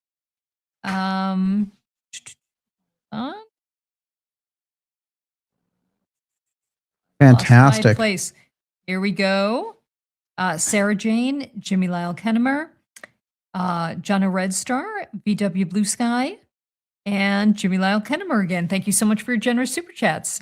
Wow, fantastic. We really appreciate it. Of course, we'll be back with you next week. I'm going to do a few shout outs before we go. And I'll probably in the next episode, I'll read the complete Schliemann, what he left behind for us. But I think we got the gist with it tonight. And who have we got out there? Let's see here. Unbelievable questions, and bravo. Beautiful people in the chat tonight. Can't wait for the reincarnation episode. It's coming, and wow, watch out. This is going to be something special, including some very interesting past lives of people you may or may not know. Let's see. Beth Noyes, thanks all. DJ and Olivia. We're having fun in Minnesota. Love Minnesota. I hope things are great there. And I know they're bringing the hassles, but here. We should pray for Minnesota. Yeah, that's a great point. That's a fantastic point. And some fantastic people there. We have, thank you, DJ and Olivia, for another incredible X Series session. Synergy Conscious. It's great to have you here with us. We've got Pono. You got Tim Houston. DJ on fire in the new year. Hey, that's Merciless again. Thank you, sir. Landos Peter. DJ, great show. Excellent. Sight and Sounds. And who else have we got here? Oh, Calzilla, Beth Noyes. There you are. That's the Minnesota one. There it is. Great to have you out there, Beth. And we've got Past Life Regression. I read Raymond Moody. We got to chat. Boy, Raymond really ruled the roost for a while. He was doing the real stuff. Yeah, I think we need kind of like, I'd like to see some more powerhouses on that side of the fence. It seemed like, we haven't had a lot of like, let's say Wayne Dyer type guys in a long time, right? Miss Olivia? There you go. Johnny Ricardo? Just, because of the fragmentation of content creators, you don't have an Oprah, right? It's not as easy to find them, you mean? Yes. Yeah, but you can actually seek out incredible wisdom. I saw, I liked Scarlet Fire. There we go. Good night, everyone. God bless you all.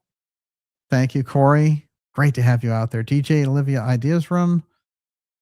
Thank you for your time here. You are important. Oh, well, you're important. You guys really make the show in so many ways. And it is through that interaction of the things we're working on with the Ideas Room that we get the biggest blast. Of course, we had Dr. Farrell out there tonight. Fantastic. And we've got a very interesting show coming up. Olivia, Debbie McAdoo, see you both. Fantastic.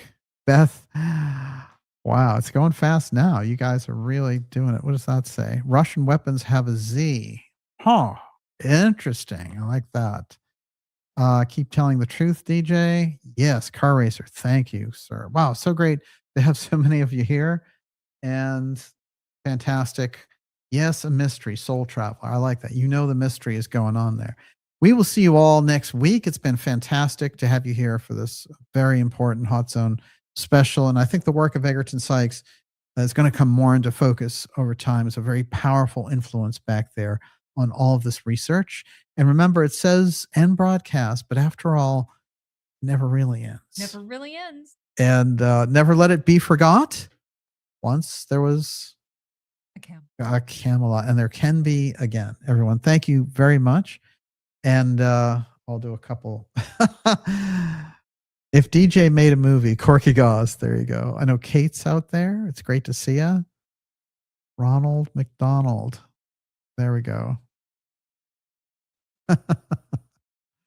Wait, that just says yay. We'll end it on that. Can I throw something out there? Yeah. I just want to really appreciate all of you.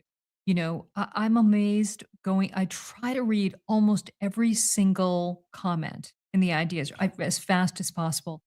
And I too am amazed at your knowledge base. Yeah. And what it takes to be that knowledgeable. Yes. It takes incredible dedication to learn the truth, to discern the truth. And you're remarkable people, and you're not getting credit for it, for the work that you're doing. Yeah, no, you just did. You just did. I do, but I'm doing it. Yeah, I'm gonna give you credit because nobody else is gonna give you credit. And you know, we appreciate you, and I personally appreciate you so much. I learned so much, and I copy tonight more than any other night. I have so many comments that not just questions, but comments that you have shared that I'm going to share with DJ after the show that are just brilliant, you know, and that's because of your hard work. That's fantastic. And I couldn't agree more to all our different subscribers and supporters and people in the Ideas Room. Thank you for being here and for your support. Make America Atlantis again. You got to love it. Everyone, we will see you all next week. Have a fantastic weekend and never let it be forgot. God bless everybody. Thanks very much.